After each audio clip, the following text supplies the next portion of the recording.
the fact that Muedan Makonde Blackwood sculpting movement was created by 20th century migrants and refugees from Mozambique to Tanzania. And moreover, it represents one of the most prolific, complex, and compelling African art movements of the 20th century.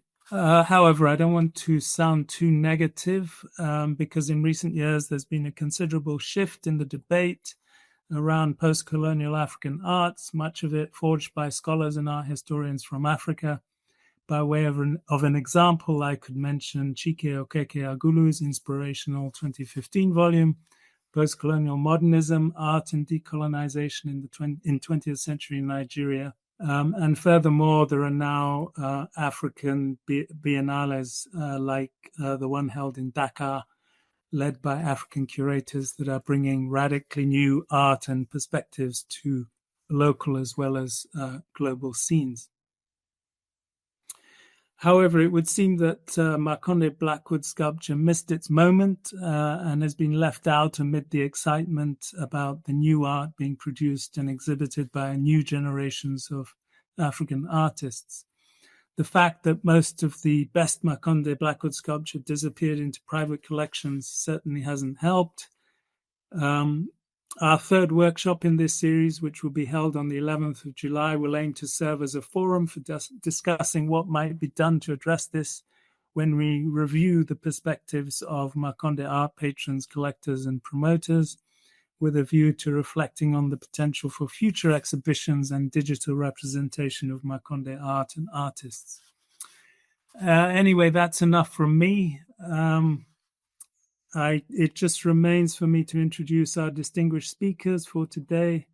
We have 4 speakers, including myself, and we've asked them to pre-record their presentations. We'll kick off with my paper, which reviews Muedan Makonde Blackwood sculpture. Yeah, just to say that these discussion papers are not polished or comprehensive lectures. They're basically intended to stimulate discussion in the final part of the workshop. So just bear that in mind. So my paper will address Makonde Blackwood sculpture as a migrant modernist art movement in East Africa. Some of you here will be familiar will know me, and as I've said, I'm Senior Curator of African Collections, National Museum Scotland. I joined the museum in June 2022. Previously, I was Curator of African Collections at National Museums Liverpool. And while there, I led on a number of major gallery and exhibition projects, and I published a book on ethnographic collecting and African agency in early colonial West Africa. My first book, A Host of Devils, The History and Context of the Making of Makonde Blackwood Sculpture, was based on lengthy doctoral fieldwork in Tanzania among migrant Makonde sculptors from Mozambique, and the book provided an in-depth account of the background, origin, and development of the Makonde Blackwood sculpting movement. I also edited a volume on East African arts while there that Paulo Israel also contributed to, and my current slide shows that the cover of that. So our second presentation will be from Alex Bortolot, who will discuss Makonde Christian art in Mozambique. Alex is Deputy Director of the Hood Museum of Art, Dartmouth College. Alex graduated from Harvard University with a BA in the History of Art and Architecture and holds a PhD in art history from Columbia University. He is a passionate champion of museums and communities they serve, and he's concerned with establishing culture of transparency, collaboration, and experimentation at his own institution. His doctoral research focused on the history of Makonde Mapiko masks and choreographies in pre- to post-colonial Mozambique, where he argued that the medium was a primary means through which individuals and communities expressed their changing access to social, commercial, and political power. His dissertation on the subject was recognized as an exceptional contribution to the field of by the Council for the African Studies Association. So our third presenter is Kate Coucher, who will talk about the Tanzanian artist and diplomat Sam Ntiro. and his cultural diplomacy in relation to Makonde art. Kate's presentation might have been a better fit for the third workshop, but she was unavailable for that, and we didn't want to miss out on her contributions, so we've accommodated her in this workshop, and I'm sure it'll work here as well. Kate is a lecturer in art history at the University of St Andrews, Scotland. She's a historian of art from Africa with a particular focus on Ethiopia and on modern and contemporary practices. Her first book is titled Beyond the Feudal Fog, Art and Revolution in Ethiopia. It engages her broader research interests in the arts of revolution, Cold War cultures, African socialism, and cultural exchange between Africa and the Eastern Bloc. She's currently leading on an ongoing project focused on 12 works of modernist art from East Africa that are housed in the Argyll collection on the west coast of Scotland. So our final presentation today is from Paulo Israel, who will discuss the contemporary status and potential futures of Makonde Mapiko masquerade and song in Mozambique, especially in the context of war, displacement, and the explosion of competing digital recording technologies. Paulo is an associate professor in the Department of Historical Studies at the University of Western Cape, South Africa. He has 20 years of experience teaching on northern Mozambique, and his extraordinarily rich and beautifully written book, In Step with the Times, Mapiko Masquerade of Mozambique, charts the 20th century trajectory of Makonde masquerading in Mozambique. Among his many other projects, Paulo is also a principal investigator in an international research project on the war in Cabo Delgado province, Mozambique. At the core of his research interests are songs, performance, magic, political violence, liberation history, and experimental writing. That's enough from me. Thank you once again for joining us. And without further ado, we'll begin with the first recorded presentation. Makonde Blackwood sculpture is frequently neglected in discussions about African art and about art in general.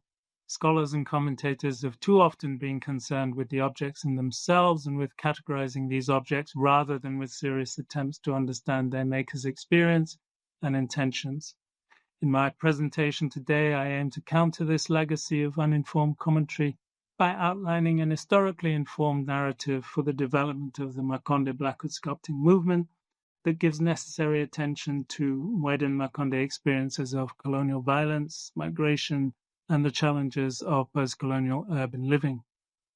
To start at the beginning, we must go back to colonial Mozambique in order to trace the ways in which this creative movement, led by Muedan Makonde, can be understood to have developed in dialogue with the troubles and predicaments of life on the Mueda Plateau under the Portuguese colonial regime. The Makonde of the Mueda Plateau in northern Mozambique suffered a particularly turbulent history of violence and exploitation, as well as of spirited resistance and dislocation. Although it was one of the last strongholds to be conquered by the Portuguese in the early 20th century, the Mueda Plateau was soon brought under the particularly harsh and exploitative form of proxy colonialism that the Portuguese instituted in Mozambique, which allowed unregulated colonial officials to treat indigenous African populations little better than slave labor. In order to escape this regime, many Muedan Makonde decided to vote with their feet and migrate north across the border into Tanganyika. With direct reference to this historical narrative, numerous Muedan Makonde sculptors I spoke to in Dar es Salaam and Mtwara during my doctoral research in Tanzania in the early 1990s related how the Makonde Blackwood carving movement began when the carver Nyekenya Nangundu started teaching young men in Mula village on the Mueda Plateau to sculpt little Blackwood figures and heads for sale to Portuguese colonial officials from about the 1920s. Nangundu wanted to help the youth to earn money to pay extractive colonial taxes so they would not be tempted to migrate in search of a better life in present-day Tanzania and thus weaken their communities left behind on the Mueda Plateau. Many of the youths near Kenya taught inevitably migrated to Tanzania anyway, which helped to spread the emerging blackwood carving movement that he'd initiated. Makonde migrants from the Muedan Plateau first settled in the environs of southern Tanzanian towns, including Mtwara, Ndanda, Newala, and Masasi. My current slide shows a small blackwood figure in a private collection purchased in Mtwara by a British colonial official in about 1953, directly from a Muedan Makonde who'd just arrived from Mozambique. It demonstrates a modern realist power to narrate history in his portrayal of a Portuguese colonial agent holding a fish and a bird that he may have appropriated from a Makonde villager. But in his right hand, the figure holds the telltale palmatorio, an illegal torture instrument originally used by Portuguese slaveholders to punish enslaved people. The figure has the immediacy and realism of a scene recreated from direct experience, which responds critically to the harsh encounter with Portuguese colonialism. Moving on to a Makonde blackwood figure of a crucified Christ in the National Museum, Scotland, this bears a rather different relationship to colonial impositions. The figure would have been the product of Catholic missionary influence and may have been carved at Ndanda in the 1950s or later. Ndanda has been a center of German and Swiss Catholic missionary activity in southern Tanzania since 1906, and the Ndanda mission commissioned numerous Muedan Makonde blackwood sculptors to make Christian religious art. The National Museum Scotland figure shows an African Christ rather than a direct copy of a European-looking one. So it shows rather than simply mimicking European art, some Makonde sculptors went on to negotiate their own ways of engaging with the creative styles introduced to them by Benedictine missionaries. Consider also this portrait of a Muedan Makonde woman from a private collection. It was purchased by a British collector at the Masasi Catholic Mission shop in Dar es Salaam before Tanzanian independence, and although it clearly follows a European style of bust-head portraiture, and thus an engagement with European cultural knowledge, it's not overtly religious in theme. The figure would have been made for sale and may represent a Christian convert, but it embodies a sense of poise and composure in its proud portrayal of the Makonde woman's facial scarification marks. This suggests a Muedan Makonde identity and subjectivity that goes against European stereotypes of uncivilized Africans and potentially Swahili stereotypes about uncivilized Makonde as well. In this quality, at least, I think the portrait can be compared with the portraits of Nigerian elites that the Nigerian artist Aina Onabolu painted during Nigeria's pre-independence period. According to Chike Okeke-Agulu, Onabolu's colonial modernism depended on his mastery of Western figurative realism, which implied his ability to be modern. It also served as a powerful tool for simply bearing witness to the embodied humanity of his sitters, because according to ideologies used to justify colonialism, Africans' full humanity and their ability to be civilized and modern were questions that were not yet settled. If the blackwood works I've discussed up to now can be described as representing important examples in a history of Makonde colonial modernist art, how do we account for the radical shift in expressive styles that took place primarily in the post-colonial period with the development in Dar es Salaam of the so-called Shetani style? To make sense of this, we have to understand how the Makonde blackwood sculpting movement has been shaped by Makonde experiences of migration, and also that the radically diverse Shetani forms represent a form of abstraction in both conceptual as well as aesthetic terms. To begin with the experiences of migration, it's important to note that all Muedan Makonde sculptors I spoke to in Tanzania in the early 1990s stated that Mashetani or spirits were not a feature of Makonde experience on the Muedan Plateau in Mozambique. It was only when they settled among Swahili-related communities on the Tanzanian coast that Muedan Makonde migrants were confronted with an expanded world of Mashetani. The Mashetani or spirits of Tanzania's Swahili-influenced coastal groups are complex and various, and while some are benign, most are ambivalent. Like the Makonde Mahoka or ghosts of the dead, Mashetani are closely associated with bad luck, illness, and other forms of suffering. However, many mashetani may also help people to achieve a state of fruition when engaged with in the right way. Although they can be encountered through bad luck while walking in the bush, especially at times of trouble, in Tanzanian coastal communities, mashetani are primarily experienced within the structured context of performances of spirit dance associations, or vyama. These associations draw their leaders and general members mainly from married women of the Islamicized groups of the coast, and their general aim is to bring health and fruition to their practitioners. The vyama stage ritual performances and make offerings to invoke a patient's afflicting spirit and then get the spirit to effect or reveal a cure. In cases of successful curings, the vyama also initiate those patients as new members. Performances generally involve song, dance, and the repetition of hypnotic drumming rhythms, during which the patient may fall into trance and become possessed by the spirit that has caused her affliction. How then did Muedan Makonde Blackwood sculptor Samaki Likankoa first acquire his knowledge of mashetani? In answer to this, we must stress that although Samaki was born in the village of Diaka on the Mueda Plateau, he moved with his parents to Palma on the coast of northern Mozambique when he was still very young. In colonial times, the Palma area would have followed a similar culture of vyama to Mtwara, where Samaki also stayed when he migrated to what was then Tanganyika as a young man in the 1950s. Samaki would therefore have already acquired a considerable knowledge of coastal mashetani before he arrived in Dar es Salaam in 1958. Indeed, there's an early Blackwood sculpture by Samaki Likankoa from the early 1960s in Anthony Stout's collection that may reference his knowledge of spirit possession. As can be seen in the slide, it shows two standing figures that share the same round abstract head. Samaki created his first Dar es Salaam Shetani figure in 1958 after his patron Mohammed Pira criticized his work and suggested that he should give up carving Blackwood. Samaki's angry response was to bring his patron a strange new abstract figure with two spindly legs, a round body, a head like a ball with two round eyes. Samaki called this abstraction a shetani, and in addition to it being an act of creative independence, in Makonde terms it was probably also intended as an act of provocation or ushaka, and as an affront to Pira's authority.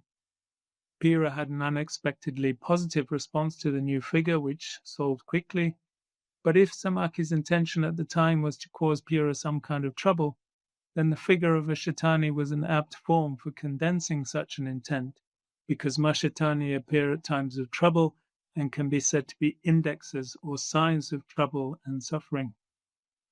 When Pira asked Samaki to make more shetani figures and other Makonde sculptors saw what he was doing, some of them quickly switched to making their own versions, and the shetani genre soon became a fertile template for individual expression and creativity.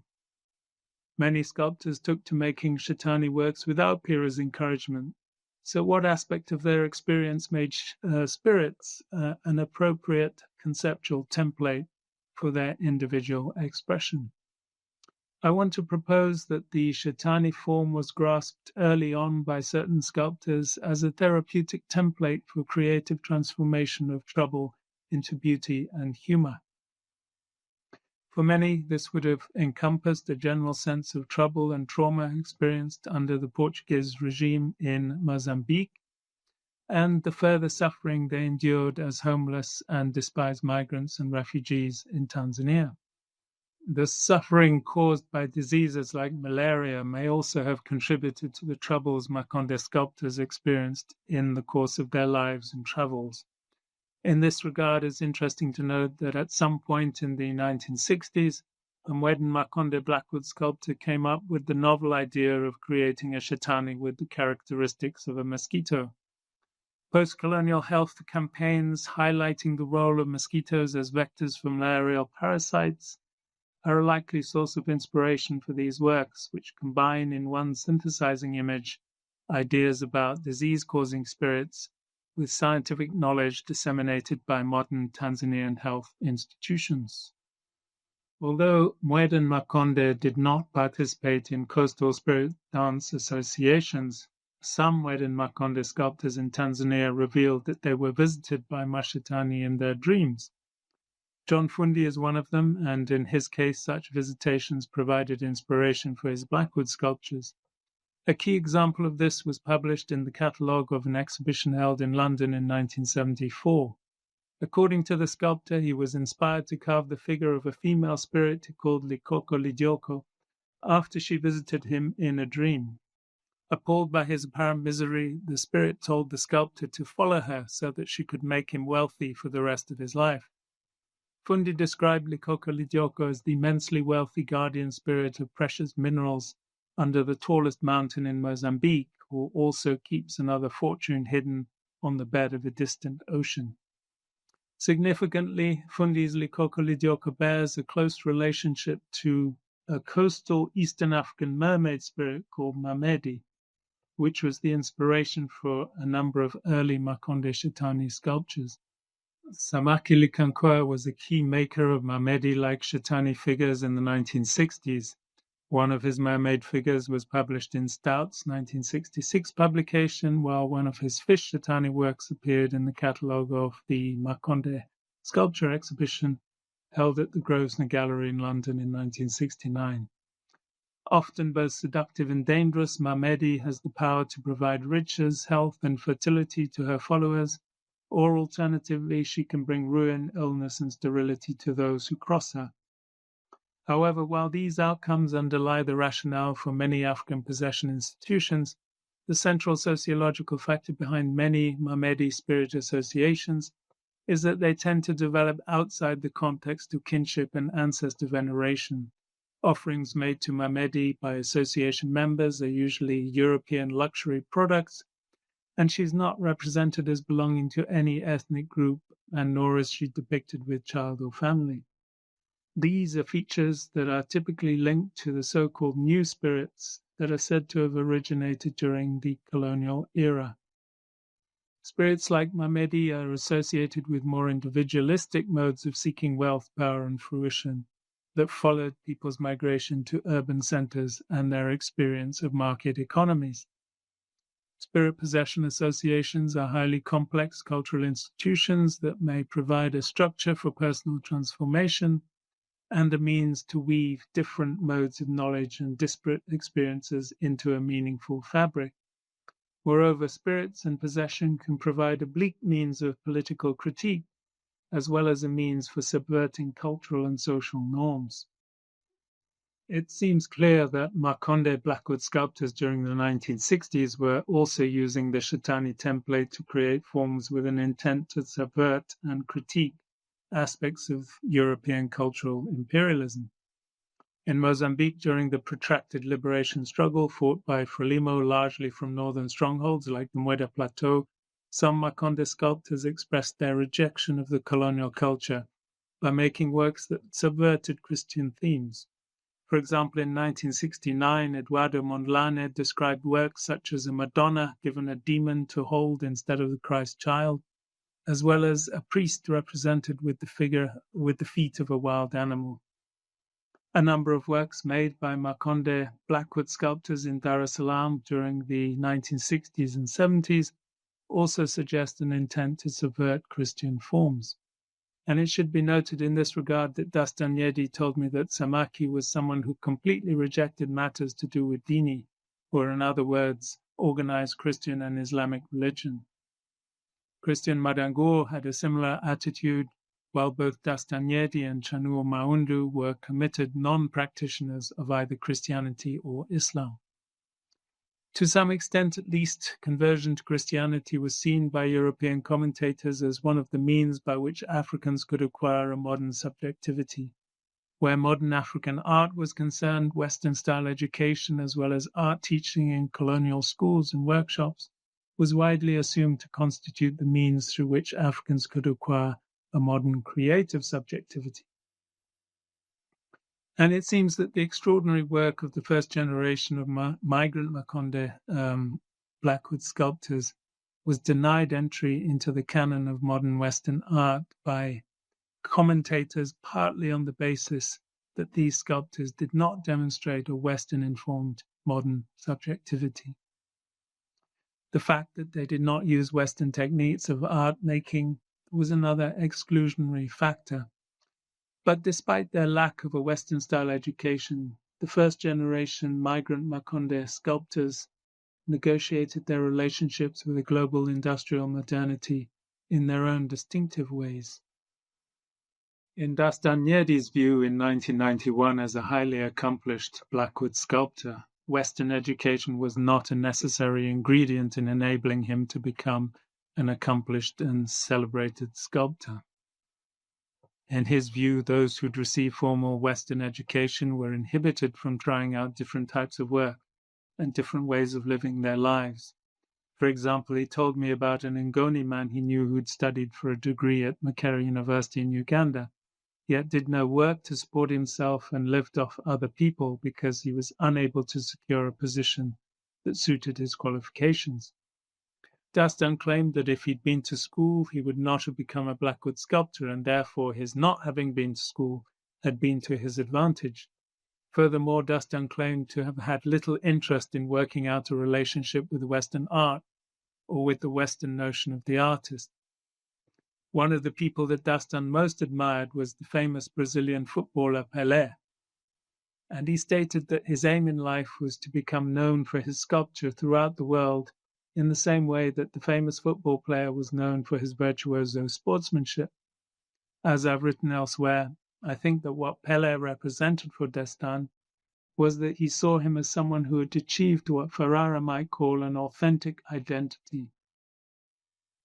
In other words, Pelé's career represented a particularly illuminating example of what can be done starting from a particular social predicament. Dastan's starting predicament was clearly his position as an impoverished, unschooled Muedan Makonde migrant in Tanzania. In his own words, he described Makonde Blackwood sculpture not as something of the past, but as the invention of people just in the middle. While his migrant position of being in the middle may have been one of ambiguity and flux, he clearly thought of it as evoking a sense of the playful possibilities and transmutability of existence and as a spur to his creativity. His personal project of an identity, although a product of his engagement with the globalized world of industrial modernity, was forged in the crucible of his migrant experience and in counterpoint to the cultural colonialism of Western-style schooling and Christian missionizing. This is visually represented in his work, which adheres firmly to an iconography of radically recombined forms and utensils that belong essentially to a pre-colonial African and Makonde world. Many of Dastan's peers, like Janur Maundu, for example, made use of similar iconography and positioned themselves in similar opposition to Western cultural colonialism in forging their own individual projects of an identity in post-colonial Tanzania.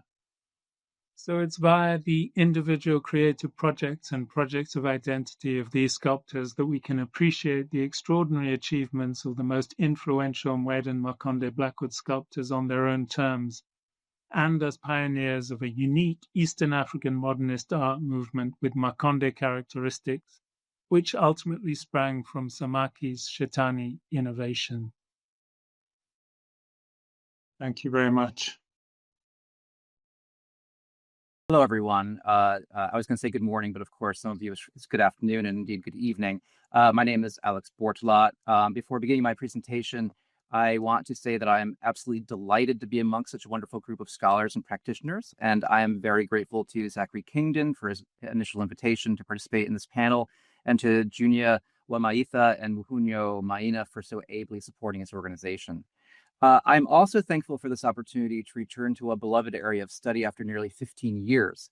It is a return, however, tinged with a great deal of sadness, given the violence that has beset Cabo Delgado province since 2020 and has affected many communities with whom I lived and worked in 2004. I am most appreciative of our colleague Paulo Israel, who has sought out mutual friends and acquaintances and relayed news on their whereabouts and safety. Thank you, Paulo. When Zachary contacted me with an invitation to contribute to a panel on new directions in Makonde studies, my mind quickly went to an area of curiosity and puzzlement that generally arises when I visit the websites of auction houses and African art dealers. Often included amongst more tradition-based artworks from Africa are carved depictions of Christian subjects, such as Mary or Jesus, that are identified as Makonde for Mozambique or Tanzania. These often exhibit physical characteristics that could be interpreted as signs of age and use, accretions of oil and dust, for example. I generally react to these artworks with a great deal of skepticism, in part because the dealers and auction houses presenting them are not, in general, deeply informed about the origins of the artworks they present for sale, and because I find they can be relied upon to label anything figural, naturalistic, and from East Africa as, quote, Makonde, unquote. As someone who stayed with many Makonde communities on the Muedan Plateau to study the history of Makonde aesthetic expression, I have a hard time placing works like these in what I understand to be Mozambique and Makonde art history. While I encountered numerous examples of Blackwood Christian statuary in European and US museum collections, it is clear that these were made for non-Makonde patrons and show no signs of wear associated with religious use. Sources, both written and oral, provide great detail on the conditions in which artworks like these were created. However, I never encountered Christian religious statuary attributed to a Makonde artist in a Makonde domestic or liturgical setting, nor recorded mention of any. In this absence of information, it is hard to infer a context for these artworks that show signs of age and use, and I often conclude that they have been misattributed or that their appearance has been altered to suggest an inaccurate history of use. But sometimes I encounter works that provoke real questions about the limits of my knowledge and experience. Here is one example, which appeared at a French auction house last fall. Okay, but sometimes I encounter works that provoke real questions about the limits of my knowledge and experience. So here's the example from the French auction this fall. The subject is the Virgin Mary, draped in a mantle, arms semi-raised in a benediction, with her foot placed on a writhing serpent.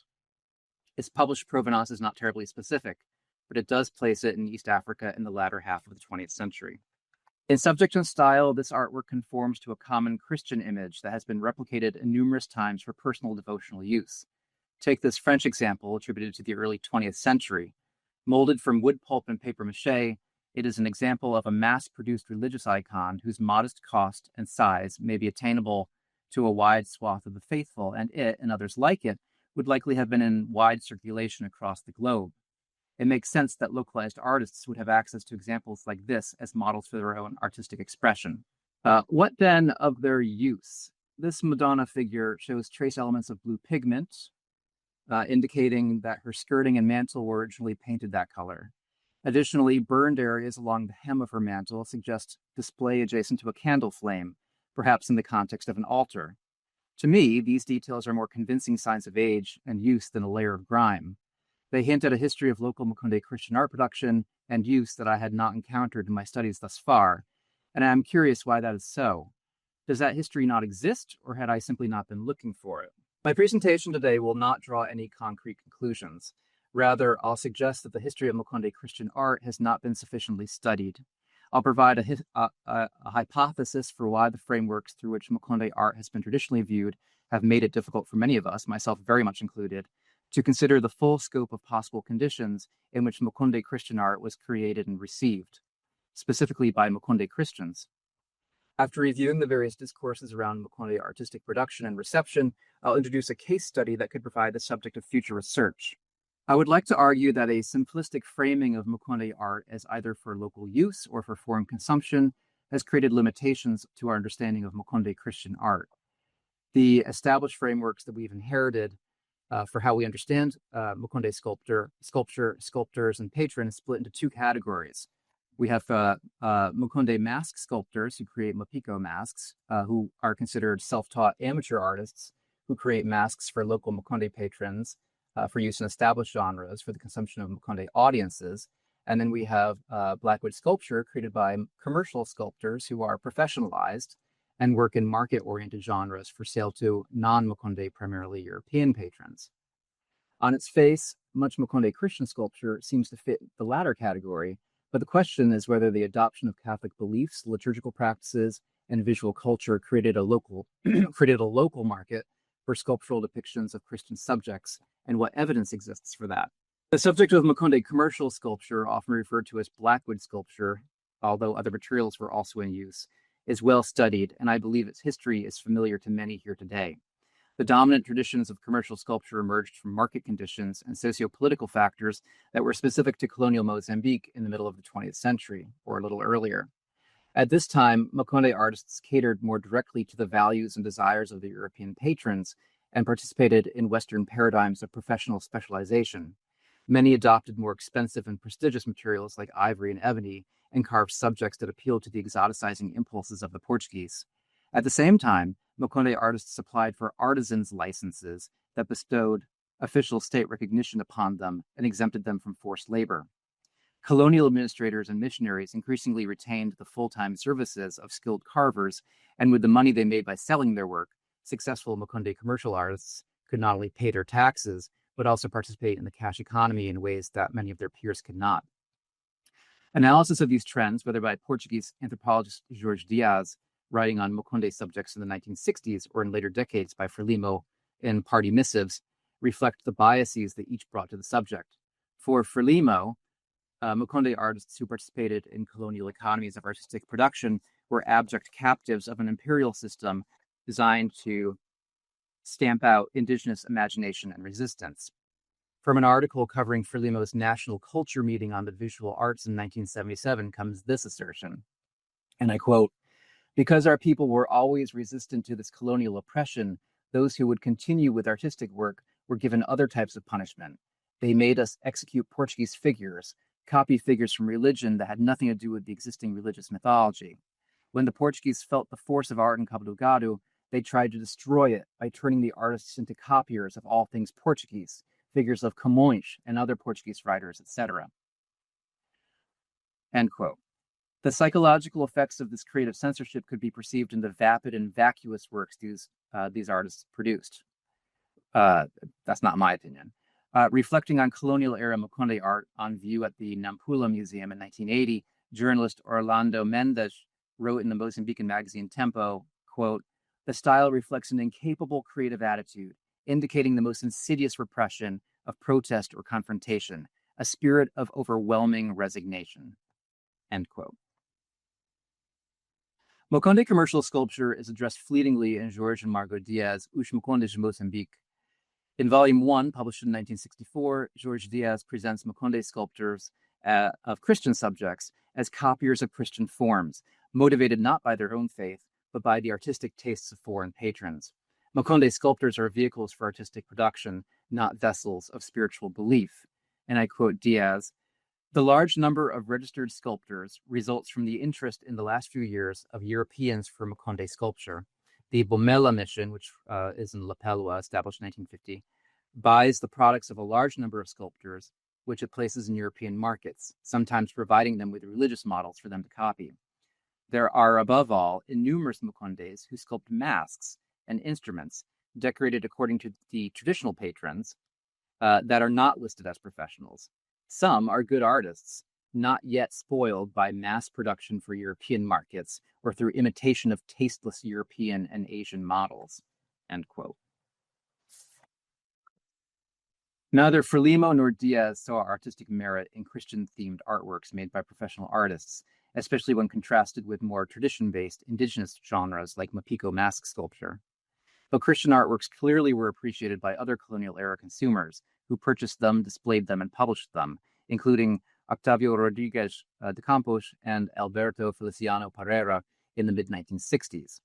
Their analysis, while admiring, is also very superficial, belying a lack of familiarity with Makonde communities and the artists who worked within them.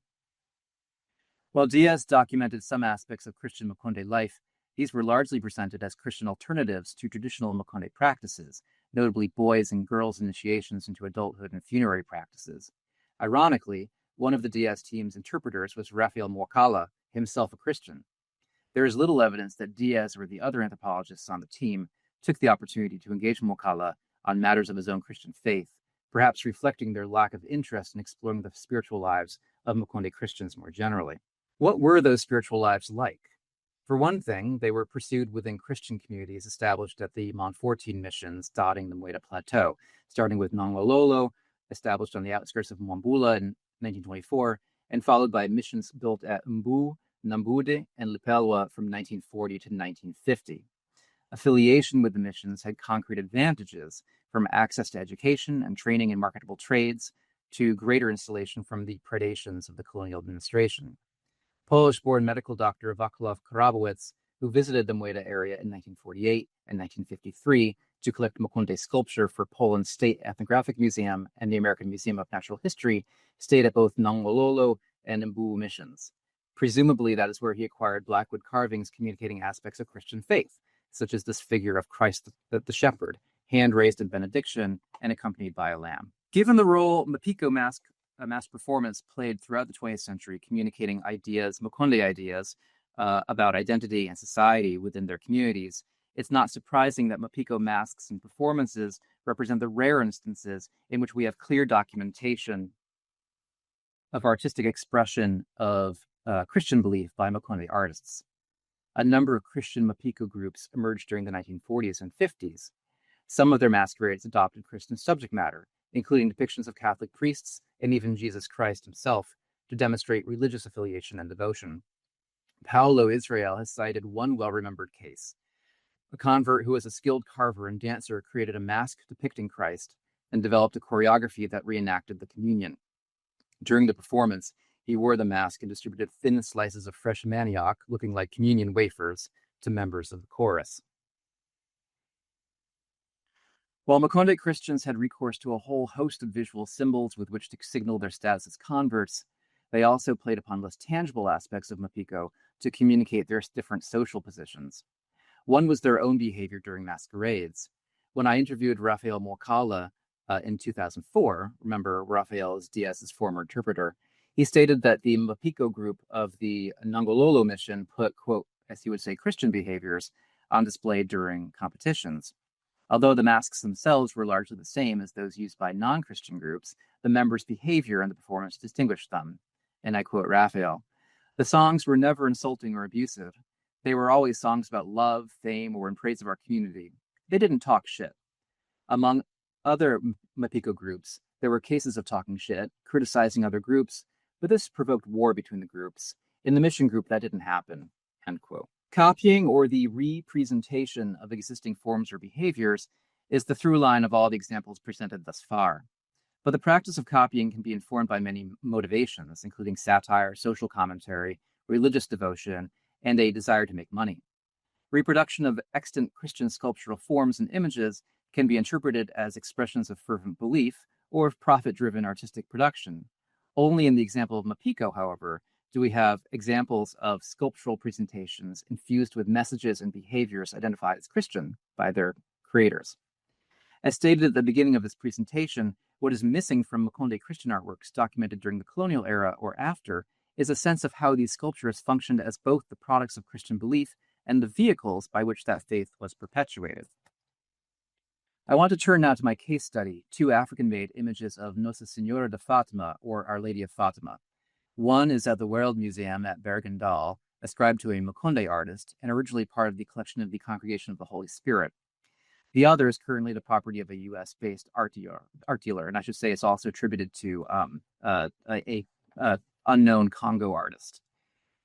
In researching these two sculptures and how they may have functioned within Makonde Christian communities, I assert we have examples of a Makonde Christian sculpture form that, with further study, could inform a broader narrative of the expression and practice of Christian faith in Mozambique via sculpture.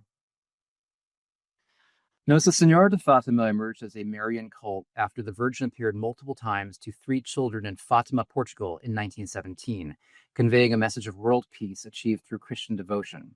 A local businessman, Gilberto Fernando dos Santos, commissioned a statue depicting Mary as she appeared at Fatima from Casa Fanzares, a Christian sculpture atelier in Braga, Portugal.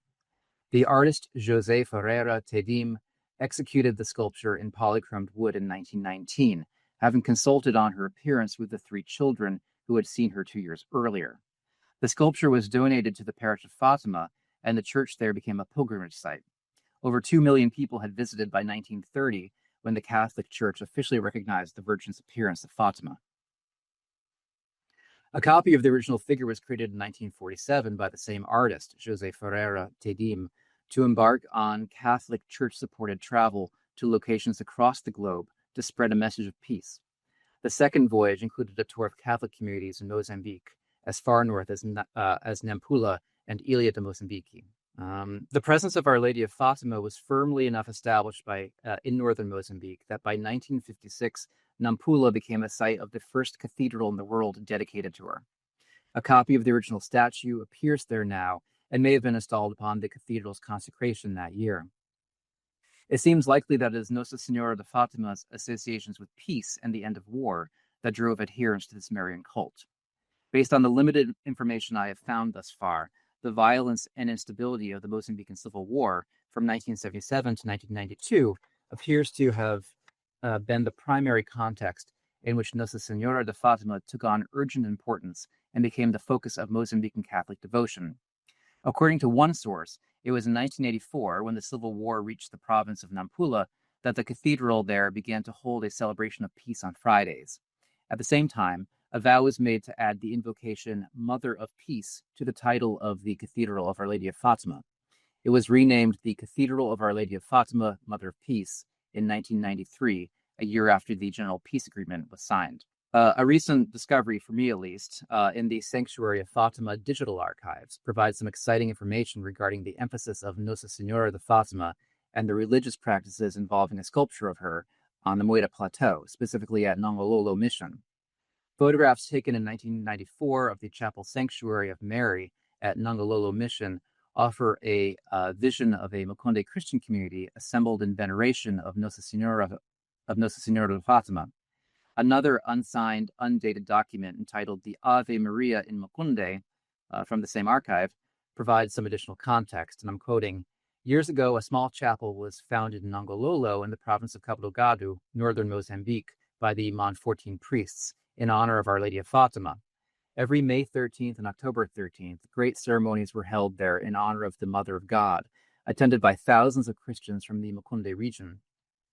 Terrorism," referring to the Civil War, "did not destroy the faith of the Christians in that area, and they continued to pray the Ave Maria in their own language, Shimakonde." End quote. Another photograph from the series captures the sculpture in motion, carried on a mobile niche constructed from fabric stretched over a wooden armature.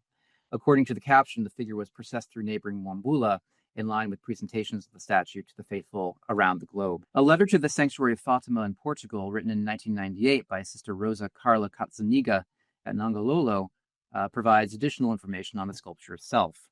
And Sister Rosa is kind of the great chronicler of Nongololo Mission, whose writings have been the source material for many of us. Sister Rosa writes that the chapel to Mary was inaugurated in 1949.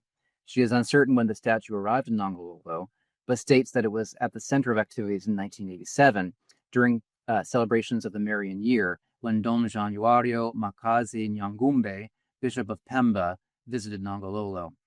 Sister Rosa identifies the sculpture as one made by Casa Fanzares in Braga, Portugal, the source of the original figure of Nossa Senhora de Fatima and the Pilgrim versions.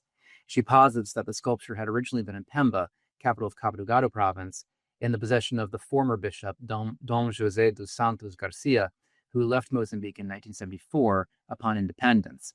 It is unclear how the statue made its way to Nongololo. This dramatic image and the descriptive caption accompanying it underscore the associations Makonde Catholics drew between Nossa Senhora de Fatima and the pursuit of peace. And I have the caption up there, but I'll read it. The community praised the rosary in front of the image of Our Lady of Fatima. Bullet casings found around the mission were placed in the sieve at the foot of the image. There are thousands of these bullets in the area. So we have a clear sense of how statues of Nossa Senhora de Fatima formed the focal point for Makonde Christian practices. But at this point, or at least in the case of Nongololo, but at this point, we have no evidence from the archive regarding the local fabrication and use of copies of the Portuguese manufactured statues as the ones in this presentation. What is clearly missing here are the voices and memories of the individuals and communities who venerated images of Nossa Senhora de Fatima as an aspect of their Christian faith. And it is ultimately this absence that most needs to be addressed if we are to describe a fuller picture of Makonde Christian artistic production in Mozambique. And I'll conclude there, and I'm looking forward to our conversation later. Thank you. Thank you very much, Alex, for your quick adaptation to our technical issues. Up next, we have Kate Coucher, who will be presenting. Kate, are you able to follow Alex in presenting live from your PowerPoint? So my talk today focuses on the Tanzanian modernist artist, diplomat, cultural advocate Sam J. Ntiro, who many of you likely know, but who was Julius Nyerere's right-hand man on matters of art and culture from the 1960s onwards, and who I believe really comes to see Makonde in Tanzania as having a very significant role to play in the international advocacy of the East African region in the world more broadly. And my research, I think, as Zachary mentioned at the beginning, is particularly interested in this kind of international connections in the East African region. And Ntiro is a figure who I've spent quite a bit of time familiarizing myself with.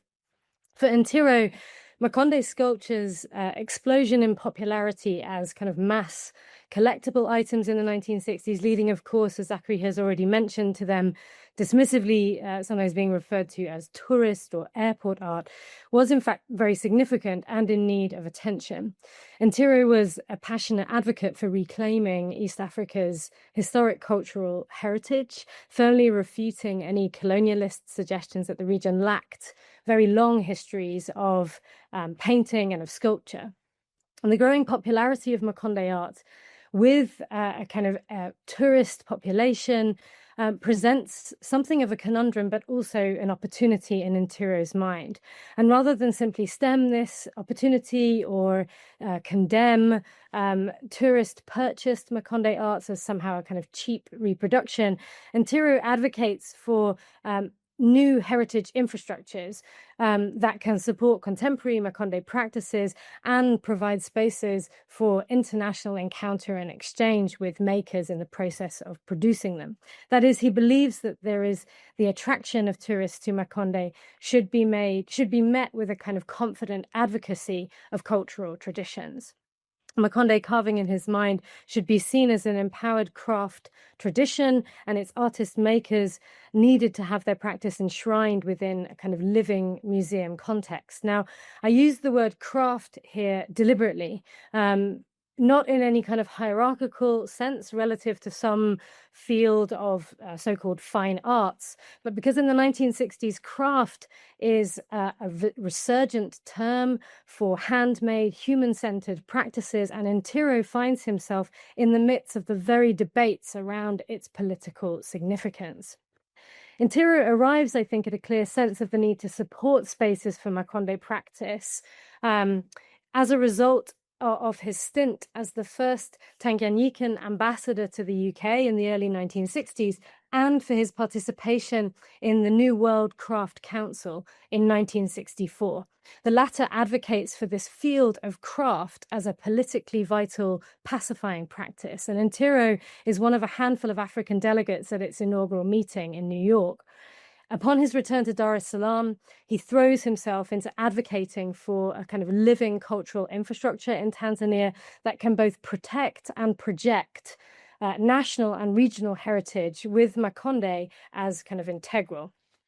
So what I'm sharing is pretty early stage research. It draws most explicitly from work that I did in the archives of the World Craft Council and a brief research trip to Dar es Salaam earlier this year. Okay, so on July the 15th, 1964, the Tanganyikan newspaper, The Nationalist, proudly announced that Ntiro had been given a new leadership role in a new international council focused specifically on craft. The World Craft Council had been inaugurated in New York in June of 1964 at this landmark gathering called the First World Congress of Craftsmen. The World Craft Council was soon affiliated with UNESCO, and it becomes the kind of leading international body for the advocacy of craft practices internationally. Now, The Nationalist reports that Ntiro is made the general secretary of this new body. And at the meeting, he has advocated specifically for the support and preservation of craft practices in places like Tanzania, recently liberated, emerging from colonial rule. Ntiro reportedly emphasized the importance of reviving education and exhibitions of historic craft practices in order to both correct colonialist degradations, but also as a bulwark against the wholesale commercialization of crafts in the wake of the tourism boom. Now, in labeling him the General Secretary, the nationalist implied that Ntiro had taken the kind of principal leadership of this body. In fact, he was the secretary, one of 7 officers in an international steering committee that was headed by the American Craft Council's Aileen Osborne Vanderbilt Webb and the chairwoman of the All India Handicraft Board, Kamala Devi Chattopadhyay. Now, this isn't to downplay Ntiro's achievement. His election to this prestigious steering committee is highly significant. He was at this moment in time one of a very small number of Tanganyikan ambassadors. In fact, on his appointment in 1961, following Tanganyika's independence, Ntiro was only one of 2 ambassadors sent out to serve, from Mario Pissarro's writing on Ntiro. His attendance at the First World Congress of Craftsmen in the late spring of 1964 was one of his last engagements as ambassador. But it really signals that he has this sense that craft has a particular diplomatic role to play in the decolonizing world. And the founding conversations in which he participates in New York appear to leave a lasting impression. The domestic media coverage of his participation paves the way for his return that summer and the ways in which he foregrounds craft and craft education as central to an assertion, particularly of Tanzanian confidence in the world. So Ntiro was, of course, already a leading artist by the time he participates in this Congress. He's trained at Makerere College and then at the Slade in the late colonial period. He's asked to serve as one of Tanganyika's first diplomats precisely because he already has had significant international education. And I became interested in Ntiro after discovering this painting of his cutting wood here in a very obscure public schools collection on the west coast of Scotland. And this is a work that Ntiro sold to the Scottish writer Naomi Mitchison and personally mailed from Dar es Salaam to Scotland in 1967, along with this quite powerful photograph of himself. The more I understood of Ntiro's biography, the more I realized that his sending of this work to rural Scotland in the 1960s was actually not particularly unusual. In fact, it was emblematic of his growing belief that African artists and their outputs had this critical role to play in outwardly advocating for the long overdue recognition of the continent's cultural riches. This sense of arts and crafts as critical cultural diplomacy, I think, was very significantly cultivated at that 1964 Congress in New York. Now, the First World Congress proffered craft as this urgent, human-centered practice. The British delegate Cyril Wood described it as a, quote, affirmation of faith that man does not live by atom bombs alone, but by his hands and by their works. For Ntiro and for many of the other delegates who came from former or then decolonizing countries, the advocacy of craft traditions was about much more than, Western bombs. It was about freedom. It was about reclaiming that which colonialism had disrupted or actively undermined. For those delegates, and Ntiro amongst them, the 1964 Congress witnessed the confluence of handmaking and world-making as contingent concerns in the 1960s. And I take the term world-making from the political scientist Edom Getachew, whose landmark study, World-Making After Empire, advocated for this new framework for the 1960s era of independence, not solely as an age characterized by kind of struggles for national liberation, but an era in which African statesmen sought to reformulate the entire world on the principle of, quote, international non-domination. Getachew positions key political leaders in the 60s like Kwame Nkrumah and Tanzania's Julius Nyerere as anti-colonial world makers, concerned not only with their own nation's right to self-determination, but with this kind of fundamental remaking of the world as a whole through a dismantling of a colonial world order. And Tiro, I believe, very strongly shares Nairobi's world-making aspirations. And as a creator, educator, and diplomat, he's determined to advocate for the most material manifestations of Africa's humanity, that is, indigenous, handmade arts and crafts. He arrives in New York in 1964 with a very clear intention of educating his fellow delegates on Tanzania's specific traditions, which he believes the world has been harmfully ignorant about. Now, the First World Congress brings nearly 1,000 delegates from 50 countries to New York in the late spring of 64. And it was in many ways a very kind of America-centric affair. It originates, I'll come back to this picture in a minute. It originates in the visions of Aileen Osborne Vanderbilt Webb.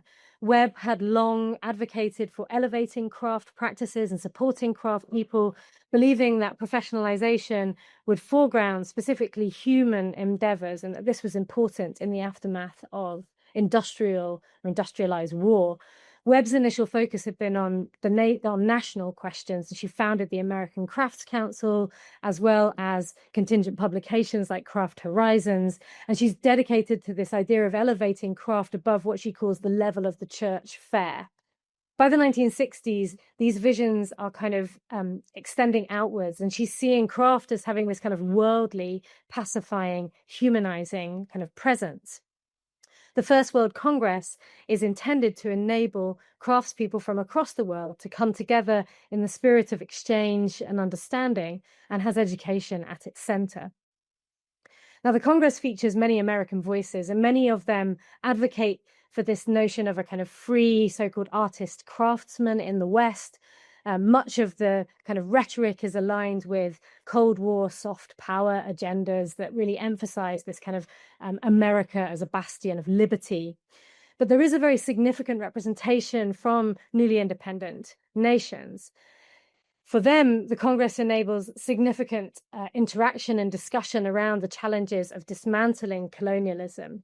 And Tiro is joined by several colleagues from African countries, including Liberia's R. Vanjar Richards, who interjects in several debates about the concept of tradition when the word tradition comes up. And he very vocally criticizes what he describes as the Western so-called love of African art. And it's this kind of love or adoration that Richards argues is essentially reductive and primitivizing. And he's very vocally critical of this idea that the West adores so-called traditions and fetishizes them as kind of unchanging. This is a sentiment that is seconded on another panel by the Ghanaian ceramicist Daniel Cobbler.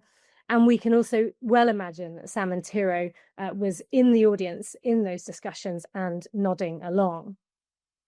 His own contribution takes place in the Education Through International Communication panel, where he speaks alongside speakers from Venezuela, the UK, Germany, Pakistan, India, and Thailand.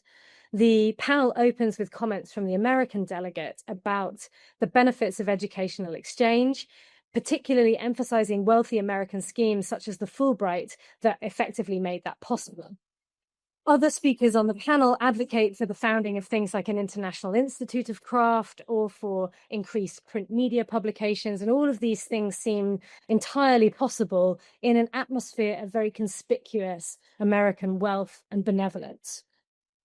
And Tiro is notably the only speaker to use his slot to simply educate his audience about East Africa. I shall tell you about some of my country's crafts, he begins, before talking through an array of object types. He describes materials used in basketry, the work of decorating gourds to become calabashes, the carving of prestige bowls. He talks about beadwork and metalwork, double head drums. He describes the making and decorating of bark cloth. In the wake of independence, integrating craft into school education was, and Tiro argues, critical in order to instill in the youngest generations this appreciation for their African heritage. In its kind of presumption of the audience's ignorance of East Africa's cultural complexities, his presentation also implies that education in craft is not just a domestic concern, but also a diplomatic necessity. Now, Antiro's presentation doesn't actually directly reference Makonde arts, and this is conspicuous because only 1 year earlier, in 63, he gave a speech in London in which he'd highlighted Makonde sculpture as of the highest standard in East Africa. Then, in a talk given to the Royal Society of Arts, he went into some detail around Makonde's historic significance, highlighting the kind of sculptural ingenuity of Makonde artists to work in evidence in works like this, The Horned Musk, with its combination of human-animal features and integration of kind of mixed media textures. In his talk at that point, Ntiro had turned to an adjacent genre which he was evidently wrestling with, which he referred to very explicitly as, quote, tourist sculpture. The latter, he argued, encompassed both contemporary Makonde practices in Tanzania, but also Kamba sculpture in Kenya. And he stated that it emerges in the 1930s with the growth of a tourist market, spurred particularly by European colonial presence. Commercialized production, he stated, was undeniably lucrative, but it presented a creative quandary in terms of the outward presentation of national cultures. As Ntiro tells his audience in London in 63, the challenge was how to avoid disavowing commercial art making, whilst also fostering spaces in which artists could feel that they could create for more than a passing tourist trade. So why Ntiro doesn't explicitly mention Makonde carving in New York a year later is not entirely clear, though it's certainly possible that he didn't see it as sort of conforming to his understanding of craft. Many of the other objects he does refer to are directly practical or usable artifacts or objects of body adornment. Certainly in New York, he encounters a much more capacious understanding of what craft might be. And it seems to me that that is something that he is later reflecting on explicitly that summer when he returns home. In fact, a month after being in New York, he rewrites his 1963 article, the talk given in London. He rewrites it as an article in English and Swahili and titles it Our Art and Culture. And here he uses conspicuously an ebony Makonde sculpture as its kind of signature image. Now, his more speculative hand-wringing of a year earlier is dispensed with in this article in favor of a very decisive call to, quote, cherish and care for our own culture as the starting point for national cultural revival. It was critical, Ntiro argued, to counter the, quote, years of indoctrination that instilled a false sense of inferiority. He's acutely aware of both the various markets for Makonde art and the enduring need for African artists to be active and present internationally. And he rejects the idea of simply stifling a kind of tourist consumption of such objects. As he says, any culture which attempts to live in a vacuum will eventually come to an end. Instead, Ntiro insists on the need to kind of revive and celebrate a historic heritage. And the implication is that the significance of Makonde should exceed their immediate commercial successes in the 60s. What he seeks clearly to advocate for is that they be recognized internationally as much more than sort of so-called tourist souvenirs. Their popularity, in fact, could enable them to serve as kind of international advocates for a longer cultural heritage. And in this way, his emphasis is not just on the final product, but what Ntiro wants to showcase is the distinctly handmade processes by which these objects are produced. The shift in tone from anxiety about kind of the commercialism of the object and how to manage that to a much more confident call to revive and reclaim Makonde's contemporary heritage, I think is quite specifically inspired by Ntiro's exposure in New York to the ideas of the Indian representative and anti-colonial campaigner Kamaladevi Chattopadhyay. Chattopadhyay had advocated for craft in India, particularly handloom weaving, on the grounds that colonialism had wrought great damage. Even our imagination had become captive, she told delegates in New York. And in her keynote, she expressed a pragmatism that I think finds echoes in Ntiro's own writing. Kamala Devi has no interest in fetishizing hand making or in the wholesale rejection of industrial methods. What she advocates for is, quote, a proper appraisal of the role of each in its own sphere. Craft teaching, Chattopadhyay insists, was social leadership, and learning was a kind of duty to society, particularly in the wake of subjugation. In contrast to machinic automation, to study craft was to prize social exchange over commerce and efficiency, and to maintain a kind of vital creative capacity. This, Chattopadhyay insists, is kind of essential to the decolonization of the mind. Creativity and not commerce should be at the heart of national freedom, she states, invoking Gandhi's vision of national regeneration with craftspeople as the manifestation of the ideals, aspirations, and dreams of the people. And Thiru, I think, very likely nodded enthusiastically in agreement.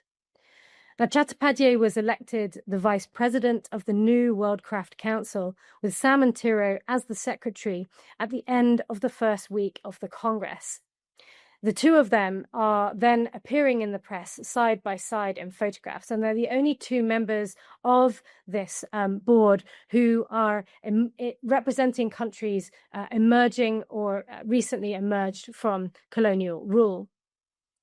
At the closing banquet of the First World Congress, Thiru feels moved to stand and to raise a toast to the, quote, coming together that the Congress has afforded. The proceedings, he argues to the collected group, would surely not only pave the way to bolstering long-existing craft practices, but to their growth and improvement. And Thiru, I think, returns to Dar very intensely committed to what he understands as the kind of parallel priorities of both building a national confidence in Tanzania's historic heritage couched within its regional connections, as well as actively engaging outward-facing cultural diplomacy. He writes passionately about the need to cultivate a creative mind. Focusing on arithmetic, science, and geography alone, he says, leaves one's life, quote, narrow and incomplete. Like Chattopadhyay, Thiru is not lacking in pragmatism. He speaks of how tourism is importantly transforming East Africa, and that satisfying a tourist economy was a necessary reality. Yet now was the time to be conscious in the conservation of emerging practices as well as historic traditions and the cultivation of contemporary craft outputs. In 1964, he calls upon his readers in Dar es Salaam to resist the mindless acceptance of what he describes as cultural expressions dumped upon us from the outside world, and in particular to kind of refute the long denied cultural contact with peoples on the other parts of the African continent. So Thiru's message is one of self-confidence and of Pan-African solidarity. And thoughtful handcrafted sculptures and objects, particularly, it seems, works of contemporary Makonde sculpture being produced in very large quantities, provide a critical means for social exchange in his mind, not simply within East Africa, but within the world more broadly. A year after publishing this article, Thiru is hard at work on the founding of the Village Museum in Makumbusho in Dar es Salaam, which opens in July 1966. And there, an education program for Makonde carving is run for Tanzanian schools. Makonde carvers demonstrate their practice within a large, complex, living showcase of both historic and modern craft traditions. Now, an analysis of this is beyond the remit, I think, of this paper, but Thiru's passion for the founding of this living heritage space derives from his belief that it can serve this dual purpose of both local education as well as kind of international advocacy. And in 1981, he's quite insistent that its existence is benefiting both local audiences and audiences of visitors who experience live displays of Makonde processes, and that this is a particular highlight of this institution. The years 1963 to 5 are critical for the evolution of Thiru's sense of the need for cultural diplomacy and the role that art might play in it. Throughout these years, too, his sense of the cultural value of Makonde sculpture seems to be evolving. Of all the region's arts, Makonde works are the most kind of internationally recognized and collected in the 1960s. They are also, of course, soon unfairly derided as so-called tourist productions. Ntiro's experiences with the World Craft Council seem to clarify in him the need to reclaim Makonde practice as a distinct historic regional culture, but also find a way to root the popular, innovative, modernizing practices of Makonde artists, not within the instabilities of a commercial market, but within protective infrastructures of living heritage institutions. It's in New York, I think, that in the presence of Chattopadhyay in particular, that hand-making and world-making come together in Ntiro's mind. And Makonde arts, it seems, represent for him both the most pressing challenge and the greatest opportunity for forging this kind of heritage-centered, outward-facing regional culture. Thank you very much, Kate. Up next, we have Paulo Israel. So I'm going to talk today about a topic a bit more contemporary, about the contemporary state and future of Mapiko performance in Mueda in a context of war and displacement. And this is based on research that I've done in Pemba in the second half of 2023. Just as a background, I did field work in Mozambique, in Cabo Delgado, specifically on Mapiko masquerades from 2002 to 2005, and I've been back in the region almost every year, and I wrote a book called In Step with the Times, Mapiko Masquerades of Mozambique, that charts the 20th century trajectory of Mapiko masquerades up until 2005, which I took as the kind of end of the narrative, because it was the time in which President Gebuza took over, and Mozambique moved to a much more kind of embraced a much more drastic form of neoliberalism. Since we've had Alex's presentation before, I don't think there is need of saying much about Mapiko masquerades themselves. I had prepared a slide just in case, but just to say the sort of broad coordinates, of course, is the ancestral masquerading of the Makonde people. It's very renowned as sculptural art forms, with Mapiko masks extant in a number of museums, and in fact talks from the Mozambican government recently of the necessity of repatriating some of these artifacts. But it's also very well known for its performative practice. As many masquerades, it is connected to the secret of initiation rituals and to the shaping of Makonde masculinity. So it is performed. The secret of mask is disclosed to young boys during the passage of initiation rituals, but the masquerades are also performed in public, and the performance is an intersection of multiple genres, especially, of course, the mask itself, the dance performance of the lipiko, the drumming, and song choirs that accompany the performances, as well as a series of entertainment and oral poetry too that gets performed during Mapiko has a complex history.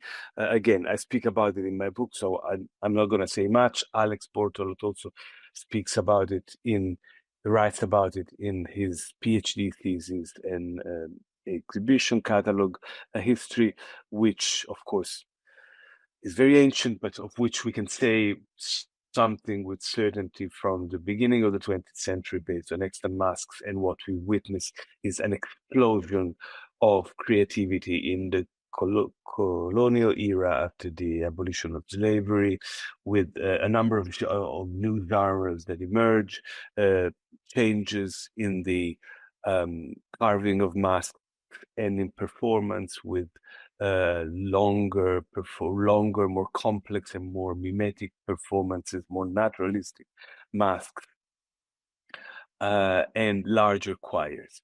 Then Mapiko suffers dramatic transformations after the 10 years liberation struggle that took place in Mueda, imbibing the revolutionary aesthetics of Frelimo. And so this reflected especially in the carving of a new set of masks, which have depict presidents, guerrillas, and so on and so forth. And in an impressive new corpus of songs that relay the tropes of revolutionary struggle. Then again, the Mapiko masquerades go through an important moment of effervescence after the end of the Civil War in 1992-1994, with the emergence of new genres, especially the animal Mapiko masquerades called Manganyamu, and many other genres. So in my book, I argue that fundamental to all these changes and to the transformation of Mapiko throughout the 20th century is competition, rivalry, ritual competition and rivalry between groups linked to specific individuals, location, villages, hamlets. Also crucial is patronage. Alex mentioned, and he wrote an article too on the figure of Nampiopio, who was a very important sculptor in Nangunde and who promoted one of the most flamboyant Mapiko ensembles in the late colonial era. Through Mapiko, generational and gender difference is produced within Makonde society. Very importantly, after independence, Mapiko is kind of captured by the state and drawn into the performance of state dance festivals. This is a photo from the first national festival of popular dance in 1977 in Maputo. This is the Mapiko Moderno group from Pemba. So just to say a few words before we go to the recent years. In the years since in the 10 years after the point that I sort of used as the end of my book, so after 2005, after Gebuza rose to the presidency, Mapiko was already undergoing important transformations. One of the most crucial one was the erosion of the liberation narrative. The Makonde in general had rebuilt their ethnic identity around the glorious history of the liberation struggle and the idea that Makondenness itself is defined by the investment in the liberation struggle, by being the liberators of the country, and by an investment in the Frelimo party. And this began to be eroded in the first and second decade of the new millennium, with young people increasingly de-identifying from the glorious narrative of the liberation struggle propagated by the generation of their fathers. There were also changes in the institution of the communal village, which had been, so these large communal villages built by inspiration to the Ujamaa villages in Tanzania. They transformed significantly from 2005 onwards.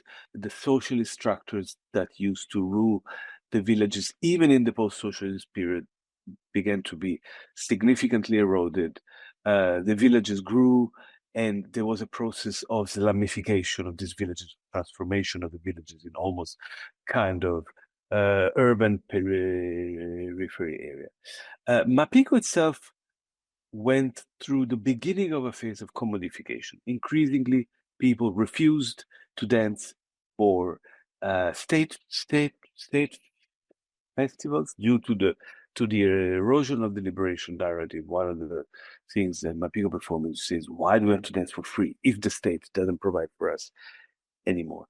And so there was the idea that one should pay for a Mapiko performance, and less people performed spontaneously. The state tried to regain terrain by organizing a number of new state festivals, biannual Mapiko festivals held in the province of Cabo Delgado, for which the state would give a prize, and so encouraging groups to keep dancing and to participating into these festivals. And here we come to war, to the moment of war. So in October 2017, an insurgency labeled as Islamist erupted in the province of Cabo Delgado. I will not say much about it. We just published with Liesa Bonate and Carmelisa del Rosario special issue of this journal Chronos, which is available for download online, in which we sum up a bit the literature written on this war. But basically, this was a war that was promoted by a number of young, dissatisfied Muani people from the coast who got exposed to the discourse of political Islam coming from Tanzania and Kenya, and the Makonde were one of the targets of this insurgency because they were identified. They are still with Christianity and with the state, and so this war reactivated the polarity between coastal Muslim populations who were slavers in the time of the slavery, and the hinterland, heathen, and then Christian populations who were the victims or the possible targets of the slave raids. The Makonde Plateau was attacked twice, in April 2020 and in October 2020, leading to the depopulation of all the southern part of the district of Muidumbi. An estimated 800,000, the number may be a bit inflated, of refugees, not only from the Makonde Plateau, but overall swarmed in the city of Pemba. I think that at least 200 or 300 must have come from Makonde areas. So the war led to massive disruption and dislocation, and also to a series of massacres, the most famous of which was the one that occurred in the district of Shitashi, in the village of Shitashi, on the 7th of April 2020. So how did Mapiko evolve in this context of war and massive dislocation? So I did this research, as I mentioned, in the second half of 2023 in the city of Pemba, working with groups of internally displaced people in Pemba and in the district of those weren't only Mapiko groups. I work with dance groups, Makonde groups, Mwani groups, but a number of them were Mapiko groups. So in the city of Pemba and in the refugee camps, a number of IDP groups, of internally displaced people groups, were formed, some of which were Mapiko groups. There were three groups of kind of classic Mapiko, the one called Checho, formed in the city of Pemba and in the neighboring districts. These groups are formed by people that come from different districts and who come together to dance, often as a way to alleviate the trauma of war, sometimes stimulated by the state or by NGOs. So the first difficulty that these groups face is the access to the implements to dance Mapiko, which are quite costly and difficult to maintain. Drums, clothes, skins to cover the drums, masks themselves, the palapanda and the horns to play, etc., etc. These groups are summoned by the state to take part in state festivals and semi-private functions of generals and so on and so forth, and especially in elections. However, the state, and this is a common complaint of most of these groups, does not provide for the groups. One of the sentences that I've heard most often is not even water. They don't even give us water. Small state officials often embezzle the money that is destined to the groups. At the same time, the state exerts a mighty censorship on the dance groups. The state discourse since 2021, when the Rwandans have been called in to try to quell the insurgency, is that the war is over. The Mozambican government is keen to call back Total, the investor that is extracting gas in the district of Palma, which in 2021 declared a state of force majeure.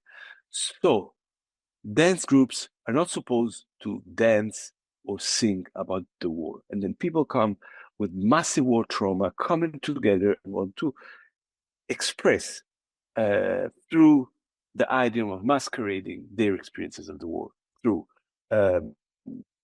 choreographies and songs, and those are censored. One example was a Mapiko group that studied and performed, rehearsed and performed choreography of a beheading, with the idea, in fact, of almost doing propaganda for the state, of showing how these insurgents kill people, and then immediately some state official came in and interrupted the performance because it showed what cannot be shown. Therefore, because of this double effect of lack of support and censorship, more and more groups are refusing to take part in state or government organized events. To Tamo, we don't want to. That's the thing I've heard most, which is very unusual, because the Makonde used to be massively aligned with the ruling party. There is a form of in this context of kind of professionalization of Mapiko that is promoted by the state. The state has encouraged groups to draw out lists of performance, to open bank accounts, and then the local directorate of culture keeps these lists with the idea that they get paid, but then they don't get paid. At the same time, though, the two key figures of the performance, the dancer and the drummer, are increasingly asking for money to perform. There are less and less skilled dancers. Some of them died, and young people are not generally interested in learning. Good Mapiko dancer is highly sought after, and group compete to secure the best young people and to pay them. Drummers equally ask for payment. Because drumming is one, and this is especially the lead drummer, not the drummers that play the orchestra of small drums of Vinganga that produces the bass sound, but the lead drummer, which commands the movements of the masked performer. They are increasingly refuse to drum without compensation because they must drum sometimes for 3, 4, 5 hours. It's a very exhausting work. And young people, as a rule, are not very interested in traditional dance. With a stark gender divide, women are much more involved than men. One heartening and touching, I must say, case I've seen is the resurgence of a group of Ligundumbwe in the city of Pemba. Ligundumbwe was a feminist performance invented in the aftermath of independence in 1975. Both Alex and I write about it, which was based on a colonial dance called Shinyala, but which appropriated Mapiko, which was, of course, traditionally a masculine domain, in to challenge masculine supremacy. And this performance was ostracized by men in most districts, but the town of Muedan. So refugee women in the city of Pemba came together and decided to resurrect this dance, to reclaim an open feminist message. And one of the first songs they sang to me, so I recorded a number of songs while I was there, was a song that I had in fact recorded in 2004, which goes, if you look at the world, who killed us is the man, who wields the machetes are the men, who wields the bows and arrows are the men. So a kind of association between hypermasculinity and war, which is very relevant to the current context, which is rife with gender-based violence and rape. And then the women sing, even though of course they are censored by the government, but they consistently sing songs about the war. Some songs ask why us in Cabo Delgado needed to have 3 wars, whereas we are the place in the country that experienced more war, etc., etc. So the reinvention of Lingundumba was an extremely interesting case. Young people, though, dance Maranhamo, which is, as I mentioned briefly before, this animal masquerade that was invented in 1994 by Martins Jackson Mwanchigula, a young carver from the village of Tambalale, and which was read at the time as an allegory of the coming of democracy and neoliberalism, with these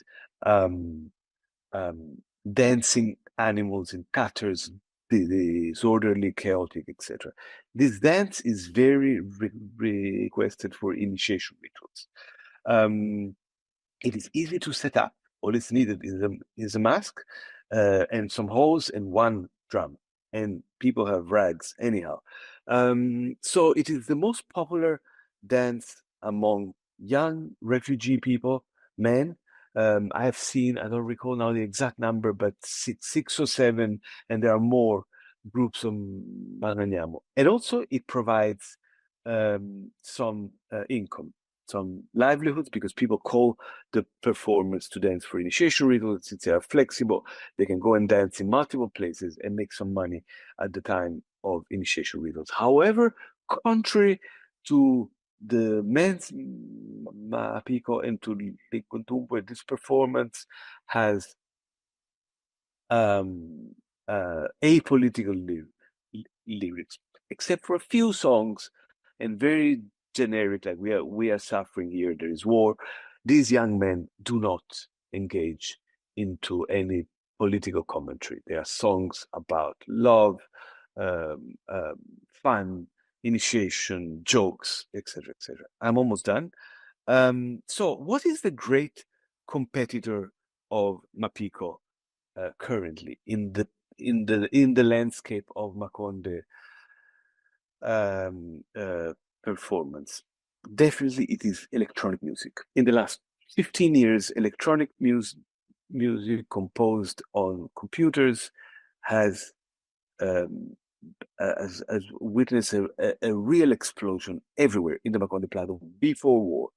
And after the war, it has become the most prominent genre in Makonde performance. We have here the photograph of a studio set up by a young refugee from the district of Muedan. So these are homemade studios set up by young men in their 20s with precarious means, a computer, pirate software,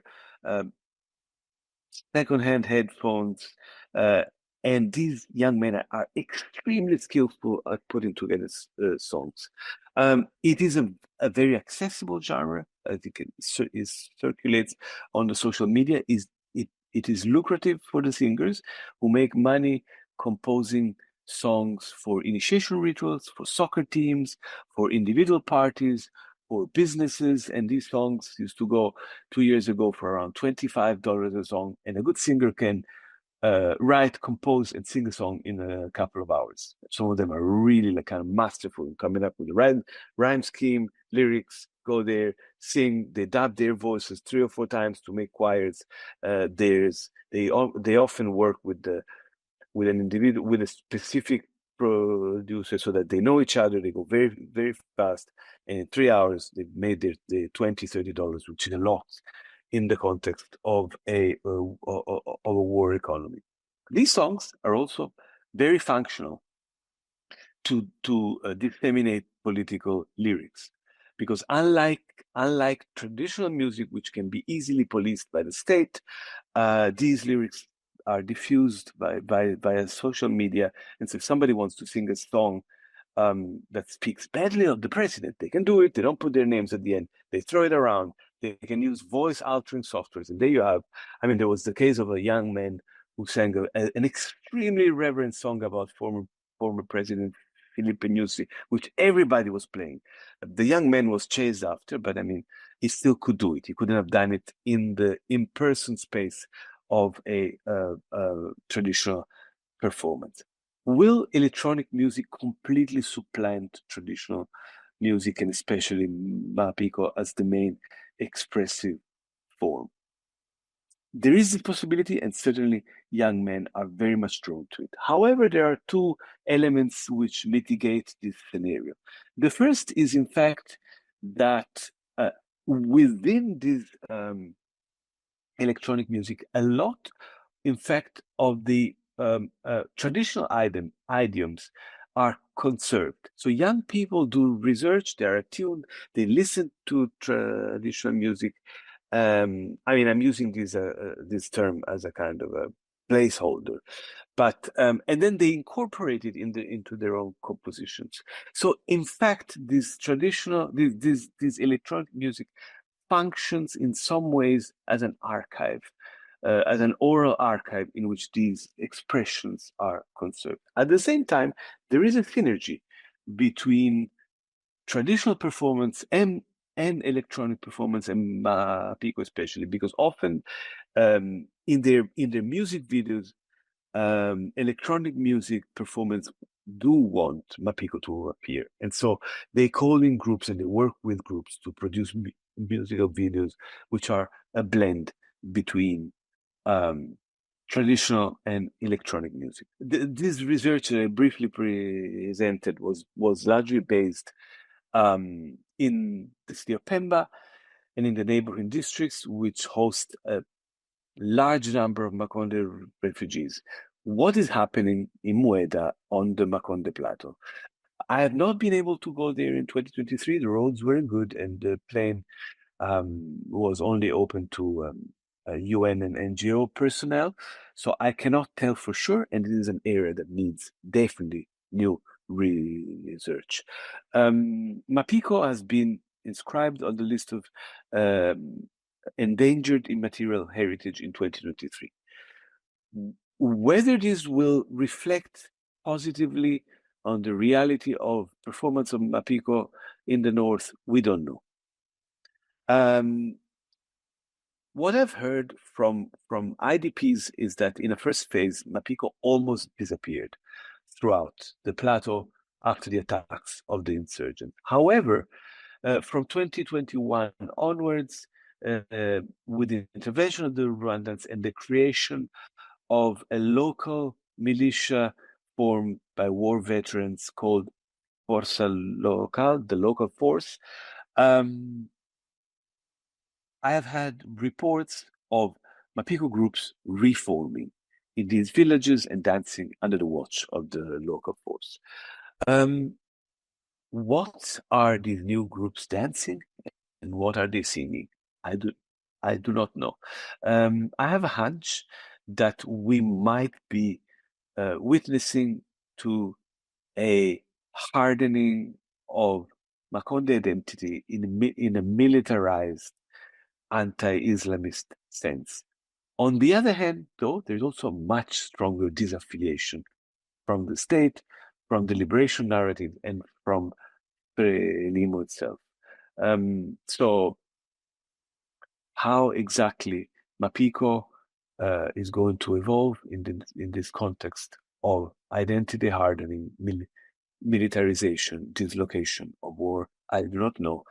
and more research is definitely needed in this area. I will stop there. Sorry for taking a bit longer. Thank you very much. And this is a photo I took in a refugee camp in the district of Metuje, and the man there was a performer of Chindo, whom I had met in 2008 in the village of Tamanda, and I've had his picture in a mask of a dog on the walls of my house for 10 years or 15 years. And it was very moving to meet this young man who said, "Do you remember you took that picture of me when you were there, etc., etc." And so one does meet such people and does such encounters in the landscape of dislocation in North Mozambique. Again, thank you very much. Thank you, Paolo. We're now going to have a 5-minute health break, after which Zachary is going to lead a panel discussion among the presenters, followed by a question and answer session. After which we shall be concluding this workshop with a few remarks. So once again, thank you, everybody. We've got one question in the chat, and it would certainly be good to discuss this while we have Kate, because she won't be here for the next presentation. But since Paolo's presentation is perhaps still fresh in our mind, I'd just like to raise a particular issue that we might discuss, especially around the future of Makonde culture, praxis, art, whatever you want to call it. We've heard, I think, quite eloquently how Mapiko, in Paolo's presentation, Mapiko is much more than just mask dancing, mask performance. There's poetry, there's song, and so on, music. And I'm also reminded in the way that music videos bring in Mapiko again, of when Dastanyedi, the Blackwood sculptor, talked to me about wanting to dress footballers in Mapiko masks. So I guess I'm interested in exploring this question of to what extent, we know that Mapiko is associated with male identity, the structuring of male identity, but to what extent is it, can it, if you like, survive in these kind of hidden forms that maybe do not necessarily involve mask? And also, to what extent are these young men involved in projects of an identity that, in the same way that I discussed, if you manage to hear it with Nyedi and his sculpture, whether we can talk about projects of an identity with these young men who are creating electronic music, and what this holds for the future of Makonde creativity. So is there an identity project at work, and what is the future? I think it's always foolish to say things about the future because you're going to be contradicted. And it's actually interesting that very few people, myself included, saw this coming, saw the insurgency coming. When it was October 2017, everybody was like, what's happening here? There is definitely an identity project at work. And just and for now, I think that the big tussle is, in a way, the disentangling of Makondeness from Frelimo. So this identity that was reconstructed around the myth of the liberation struggle, and the communal villages as a social space, the myth, the pensions also in a financial way. Of course, that is not gone. There is a generation that still very much holds on to that, and there is very much political power. And in fact, there has been, as my colleague Jean Feijó mentions, a Makondization of the apparatus of state under Nyusi's presidency in Cabo Delgado. So I wouldn't say that this link is exactly broken, but it's waning, and there are a number of young people who are pushing away. So definitely I would say that in the arena of electronic music, this process of identity negotiation is very much, I mean, it is very much mediated by that arena. However, there are I think Mapico still remains a very vital factor, symbolically. So I do not think that we're sort of seeing the last days. There's been the UNESCO endangered thing, which is going to bring some money. There are people, there are groups also in cities in Mozambique. But then the technique and the investment needed to become a Pico dancer are quite big. So you need to find the young people who are willing to do that. And another very important factor to link up with Alex's presentation is Catholicism, which is a massive pillar of Makonde identity and has become more even so now in the context of war, with the kind of religious ethno-political religious clash with Moani people. Maybe just another couple of things. The one is that the dream of Dastan, of the Mapico team, was actually played out. In fact, according to the story I was told, Magnanyamu itself came in the wake of such an experiment, but apparently it was didn't work very well because that was in the village of Tambalale. Young people, I don't know if Alex, you recorded this same story, but I don't know that, those are stories that people tell. Maybe it's true, maybe it isn't, but the story as I heard was that they organized such a match, and then 22 people, and nobody could see anything. So then it didn't go very further. And then, of course, the other question that is on the table is the future of Makonde Blackwood sculpture. I saw, in fact, by a coincidence, last week I was in Maputo, and I visited the cooperative next to the Museum of Art. And young people are still sitting there, and old Miguel Valingue goes there every day to work at his sculpture. He's 78 and he doesn't show them.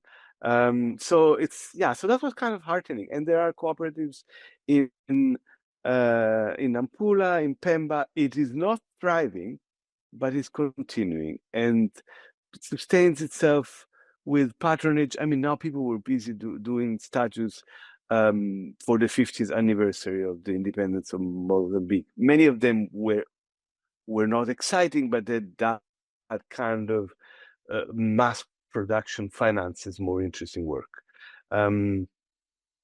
It is not necessarily mind-blowing, and is probably pushing more and more on the side of airport art, but it's not dying out, apparently. Yeah, let me stop there. Yeah, thanks a lot. Anyone else with, perhaps Alex, if you have any idea, any kind of insights into perhaps projects of Catholic or Christian identity? I don't know whether that's... I mean, the short answer is no. This is a new topic for me, that I was kind of interested to explore and need an excuse to do so. Just to bounce off of what Paolo was saying, I have to be, honest with you. My career's taken a turn into museum administration, so I haven't really been very active in on the research side of things, which was why I was, really looking forward to joining this conversation to kind of get back into it. But I have been kind of a lurker on Facebook with the Mapico groups, which I believe are mostly established in Maputo, who post with pretty great regularity on Facebook. And and I've got an 11-year-old and a 13-year-old, and I just, my observation is, or my hunch is that, these art forms go through these moments where they require new platforms, right, and new patronage, and so whether we see a migration of Mapiko performance, and accessibility and distribution via, say, TikTok, or I mean, Facebook is kind of for old people now, but through these digital social platforms, I think is something to keep an eye on. I have no insight whatsoever. I mean, Paolo is much more adjacent to this than I am. I guess my question comes from the Mapiko mask you showed us of Christ, and the Mapiko performance of giving the host cassava pieces and so on. It's almost as if all kind of new cultural practices are kind of processed through Mapiko. What's your thought on that? Yeah, I think both Paolo and I, in terms of our research, I don't want to speak on your behalf, Paolo, but I'm very familiar with your work. That Mapiko is the kind of the great digester of current events, right? And I saw it as expression of access to authority and resources, and a kind of changing of the guard in terms of who has the ability to stage performances and what they want to say with them.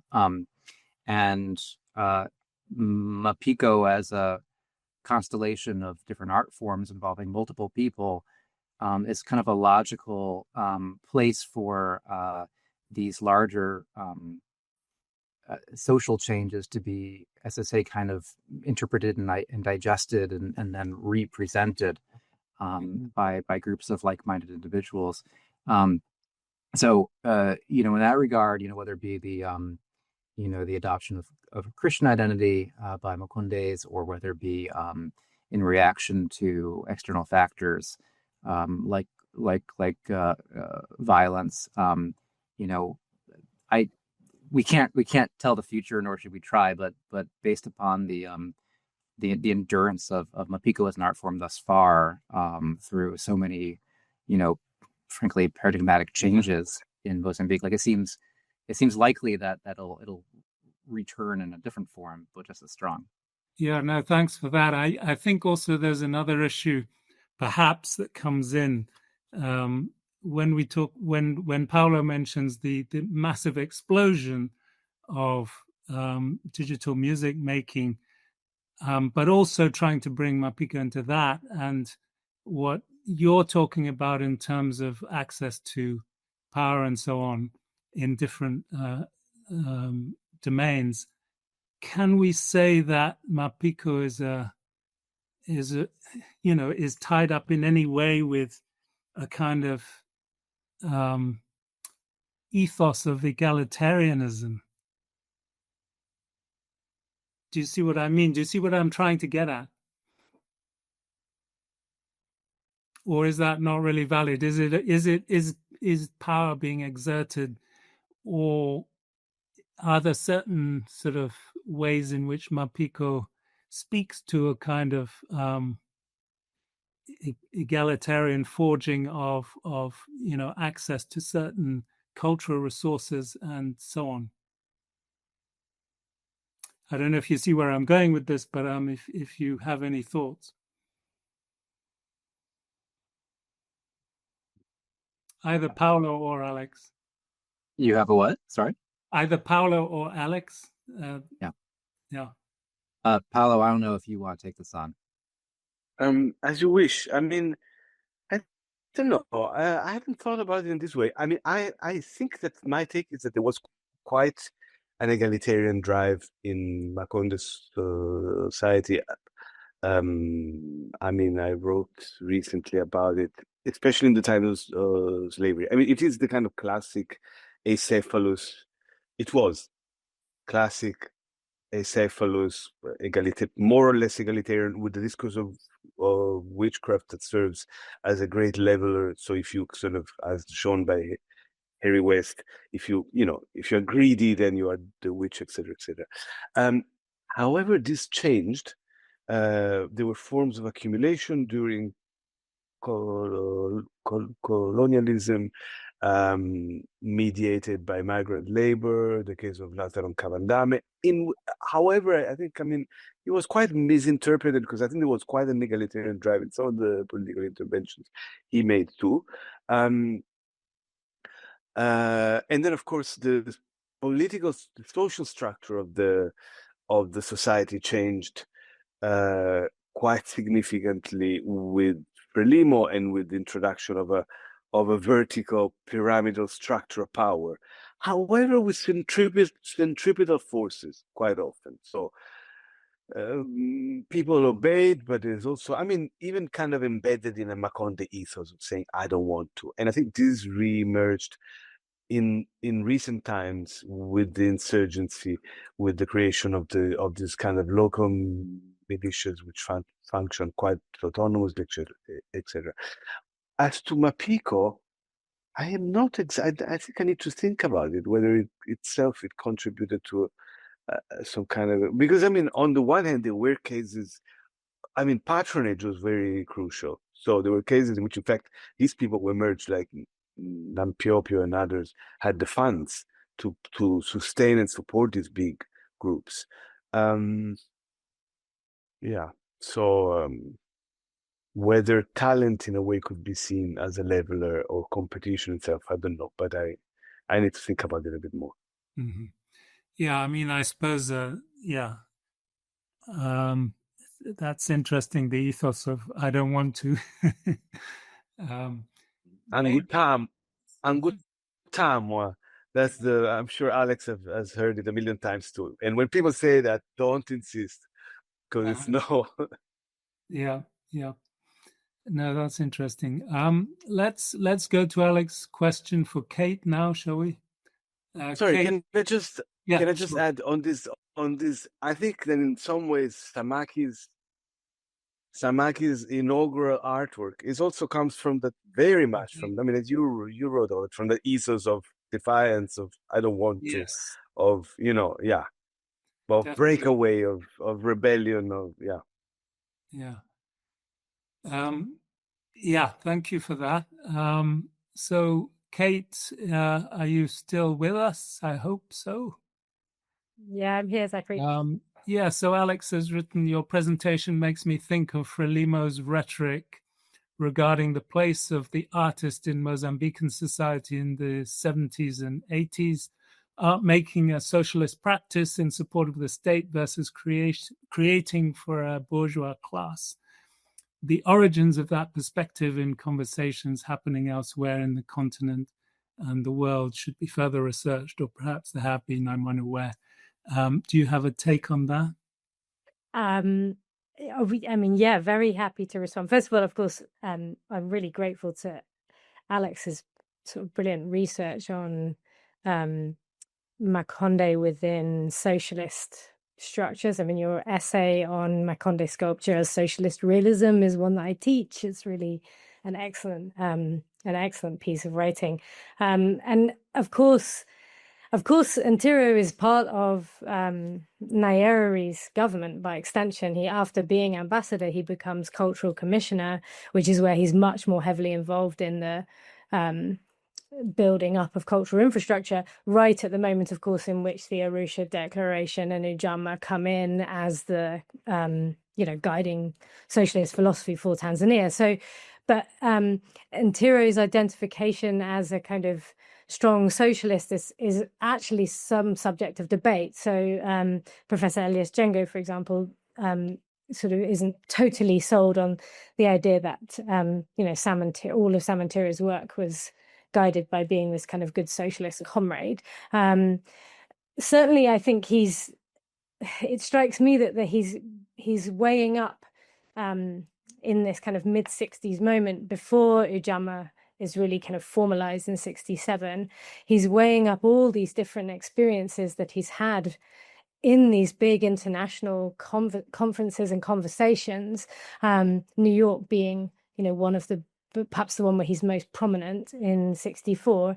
And he's thinking about how to navigate a clear kind of growing international interest in travel to the region, as well as a desire to be in control of the narrative about where you're from. And so Makonde sculpture is one of these things, in my sense, that seems to be kind of running away from Tanzania and has already kind of been, bought by, large numbers of foreign visitors, and seems to be kind of generating a perception of Tanzania that Tiro finds to be problematic, and a kind of, so he's kind of wrestling with what to do with the clearly large economic benefit that the kind of market for collectible Makonde objects presents, alongside how to kind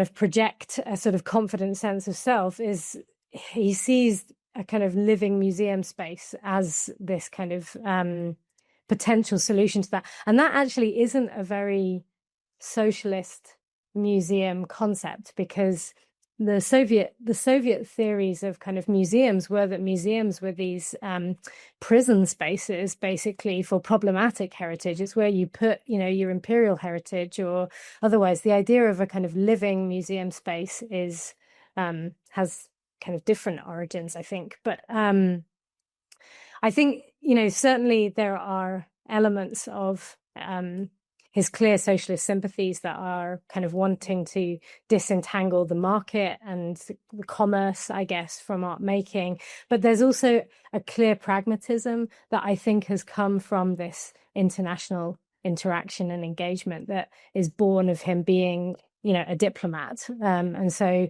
that's where this kind of question of diplomacy, I think, is really quite important here. Anyway, I'm not sure if that really answers your question, actually, Alex, or responds fully enough to your comment. No, that's great. I didn't, have a question per se, just reflecting that, there's conversations around the role of the reproduction of culture, and, in Mozambique, that was around socialist praxis, right? The kind of creation of socialist reality through the production of all sorts of things, Black race culture being one of them, and who gets to be called an artist versus an artisan. No, I think it's really interesting, and I'm glad that I think it's a conversation that could spread out further, certainly, that I've ever chased it. So thank you for your comments. Yeah, no, these are also really important issues that we will try to pick up in our next workshop, which is to do with, the promotion and collecting of Makonde sculpture. So we will definitely come back to these questions. Muhunya has a question in the chat for Paolo and Alex regarding the contemporary resurgence of Mapiko performances, particularly in Mozambique. In my interactions with Makonde sculptors in Dar es Salaam over the last 2 years, they describe a real decline in appreciation for traditional practices, whether it be for learning to sculpt blackwood or engaging with Mapiko performance from young Makonde in Tanzania. This is in stark contrast to Paulo's description of resurgence of Mapiko in Mozambique. What do you think of the different attitudes towards traditional Makonde practices from youth in Dar es Salaam as opposed to in Mozambique? Is there a unified Makonde identity across the East African region? Let's say a few things. I mean, I don't think I especially... I don't think that I would describe it as a resurgence. I think that it was quite lively. I mean, we must remember that Makonde sculptors in Dar es Salaam are a migrant community, although there have been many of them. But I mean, we are speaking of kind of the birthplace of Mapiko versus a place where people perform it in a migrant community. So there's I think there has been a decline. in Mapico, but I think it's still is still alive. And what's happening there now exactly, as I said at the end of my presentation, I do not know. So I don't want to say. It's definitely, I don't think it's dying, but definitely it did suffer a blow from the war. There's been a dialectic between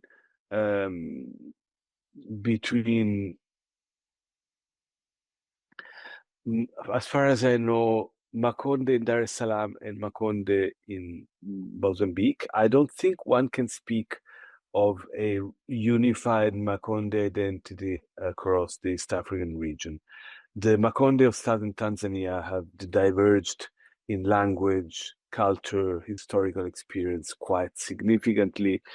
In fact, Jorge Dias, the anthropologist who studied the Makonde in the late 50s in Mozambique, posited such an idea in his secret reports. He was like concerned about a possible federation of, and it was one of the paranoias of kind of late Portuguese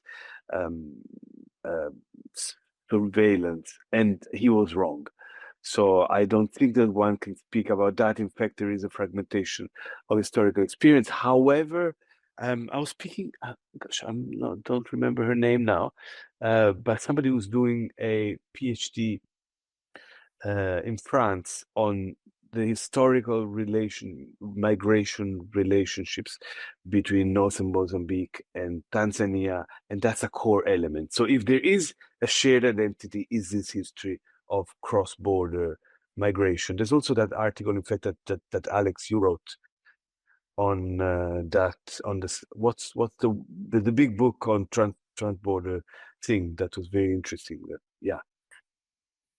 But yeah, I was looking at kind of this notion of sort of the border mentality. I think this is something that Zachary, you were kind of connecting to as well in your presentation of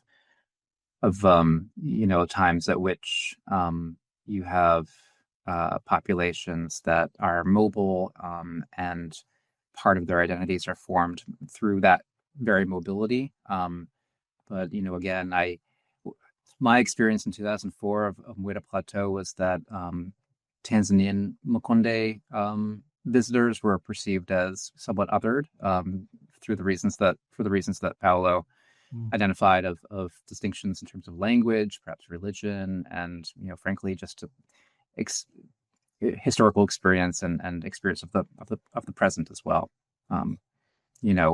My recollection is that the folks who were Makonde who came from Tanzania into the Muedan Plateau were there for commerce and had access to U.S. dollars and things like that, which were harder to come by in northern Mozambique. Yeah, no, I will. That's an interesting perspective, and I need to revisit your article, obviously, because I've forgotten about it. So, thanks for that reminder. Yeah, I mean, I'm quite interested in thinking through the way that Makonde Blackwood sculpture is also kind of is seen by Makonde as almost as a very similar thing to Mapico, as something very close to their cultural identity, something very that they hold very it's a heritage that they hold very dear. And I think there is definitely I think there's crossover to be discussed between the fate of Mapico and the fate of Blackwood sculpting. I don't know whether you also have that perception or feeling. What are your thoughts on that? I was just going to say thank you for your answers, because someone relatively new to Makonde culture, sort of 2 years into researching it, that the parallels as well as the disparities between your research of Makonde culture in Mozambique versus what Zachary and I have been interacting with live in Dar es Salaam have been heavy on my mind. So thank you for your inputs. It's been very helpful. Thanks. Paolo, do you have any thoughts about Mapiko and Blackwood sculpture? I mean, obviously the two are related in the sense that they both involve, Makonde heritage of sculpture, but any other parallels you see in the kind of way that it's seen as a precious heritage?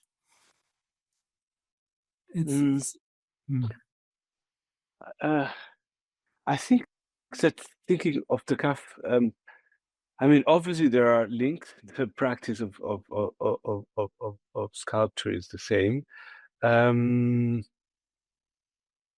I think that Blackwood sculpture has been very much more shaped by the market, and is confined to more specific spaces. The carving cooperative, and even though socialism ended, and the functioning of those cooperatives changed, in the sense that people don't share revenues, but each sell their own sculpture. I think that some of the soul of the cooperative is still there. It still works as an institution. I mean, if you see as a community, if you see in Nampula or in Maputo or in Pemba, people come together and they rent a space and they sit together. I mean, there is that kind of Zachary, you write about it in your book, if I remember well. But that kind of physicality of the space, of sitting there with the log of wood, with the chips flying around, with other people, with almost this kind of soundscape of the axes hitting the wood, that and people work collectively. Now, in these workshops, people also do produce Mapiko masks, some of them for sale and some of them not. But I would say that by and large, Mapiko masks as objects, as performing objects, but also objects for sale, are produced in northern Mozambique, and they are produced by individuals, not by collectives, often secretly. And I think one very important thing that I did not mention is also the ecological dimensions of this whole thing. And the fact is that Mpingo is very scarce these days, and so is Ntene, and the access to the places where these timber can be felled, it has become very problematic. So Mpingo, it's found especially now in the very northern region, like in at the border. I remember going there in 2015. That's 10 years ago already. And however, and the Ntene could be found in the lowlands of Modumbi, Mueda, etc. Now the lowlands are a dangerous place now, so people complain that they don't have wood. Yeah, I don't know if this answers the question. Thanks. Well, thank you very much. I hope the benevolent Makonde Shitani of research will beat the evil Shitani of eating the bandwidth. So we'll see how much we can get there. But first of all, of course, I want to thank you for these amazing insights into Makonde sculpture and Makonde art of various periods. From our very selfish Iman perspective, it feeds straight into our mission, which is to fill the gap between the world-class nature of Eastern African art and the level of institutional representation of this art. And by institutional representation, we also mean the software of institutional representation, which is, of course, mainstream research, mainstream attention to this art, both within the region and globally. I just wanted to also address you as teachers, professors, people who have access to students. We have now launched our first platform called the Short Century. And this is the platform on Eastern African modernism, written by these are modules, educational modules written by Eastern African art historians. Actually, Kate, there is a very interesting chapter on the role of Sam Tiro as a administrator also of art institutions in Tanzania, and of course many other things. We are just launched this exhibition based on Salim Lilani's collection in Dar es Salaam, and it shows very convincingly that Blackwood Makonde sculpture is not just market oriented, and within that field, like within any field, there are works of great talent and subtlety that have been produced and are produced. On the walls of the exhibition hall, we have bios for the first time of these artists and these authors, and we strongly are looking for students. Each of these bios is at least a master's degree, and 3 of them is a PhD. So we would strongly suggest that your students could collaborate with the students from the region. And as an ecosystem, as a digital ecosystem at this point, we are happy to offer our platform and our support. And the most important thing is that we will be launching in a couple of weeks a well-curated platform for Makonde sculpture based on this rediscovery of Salim Lilani's collection. It will feature the report of Muhunyo and Zachary. It will also feature a gallery by author, by style, etc. And we will be most happy to start obliterating the barriers between formal and informal and traditional and less traditional art, as long as it's Eastern African art. So all the other art forms that were discussed now so convincingly today are also very welcome. We also have an archival section. And finally, we have a section where we're asking people who have works by prominent Makonde sculptors, Dastani, Chinoa, Thomas Valentino, etc., to send them to our curators, and should they find them convincing, they would be put online as well. So it's a living audience-facing institution, and research like yours makes it mainstream and put it in front of the young people who will be the researchers of tomorrow, who will put Makonde and other Eastern African art, modernist and otherwise, central stage. Thank you very much for your participation, and we are very welcome at Iman in any forms as researchers, as professors, and as people who inspire serious work around Eastern African art. Thank you very much.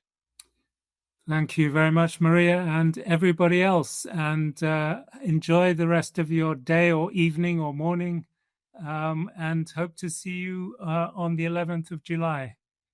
Many thanks. Thank you. Bye. Thank you all.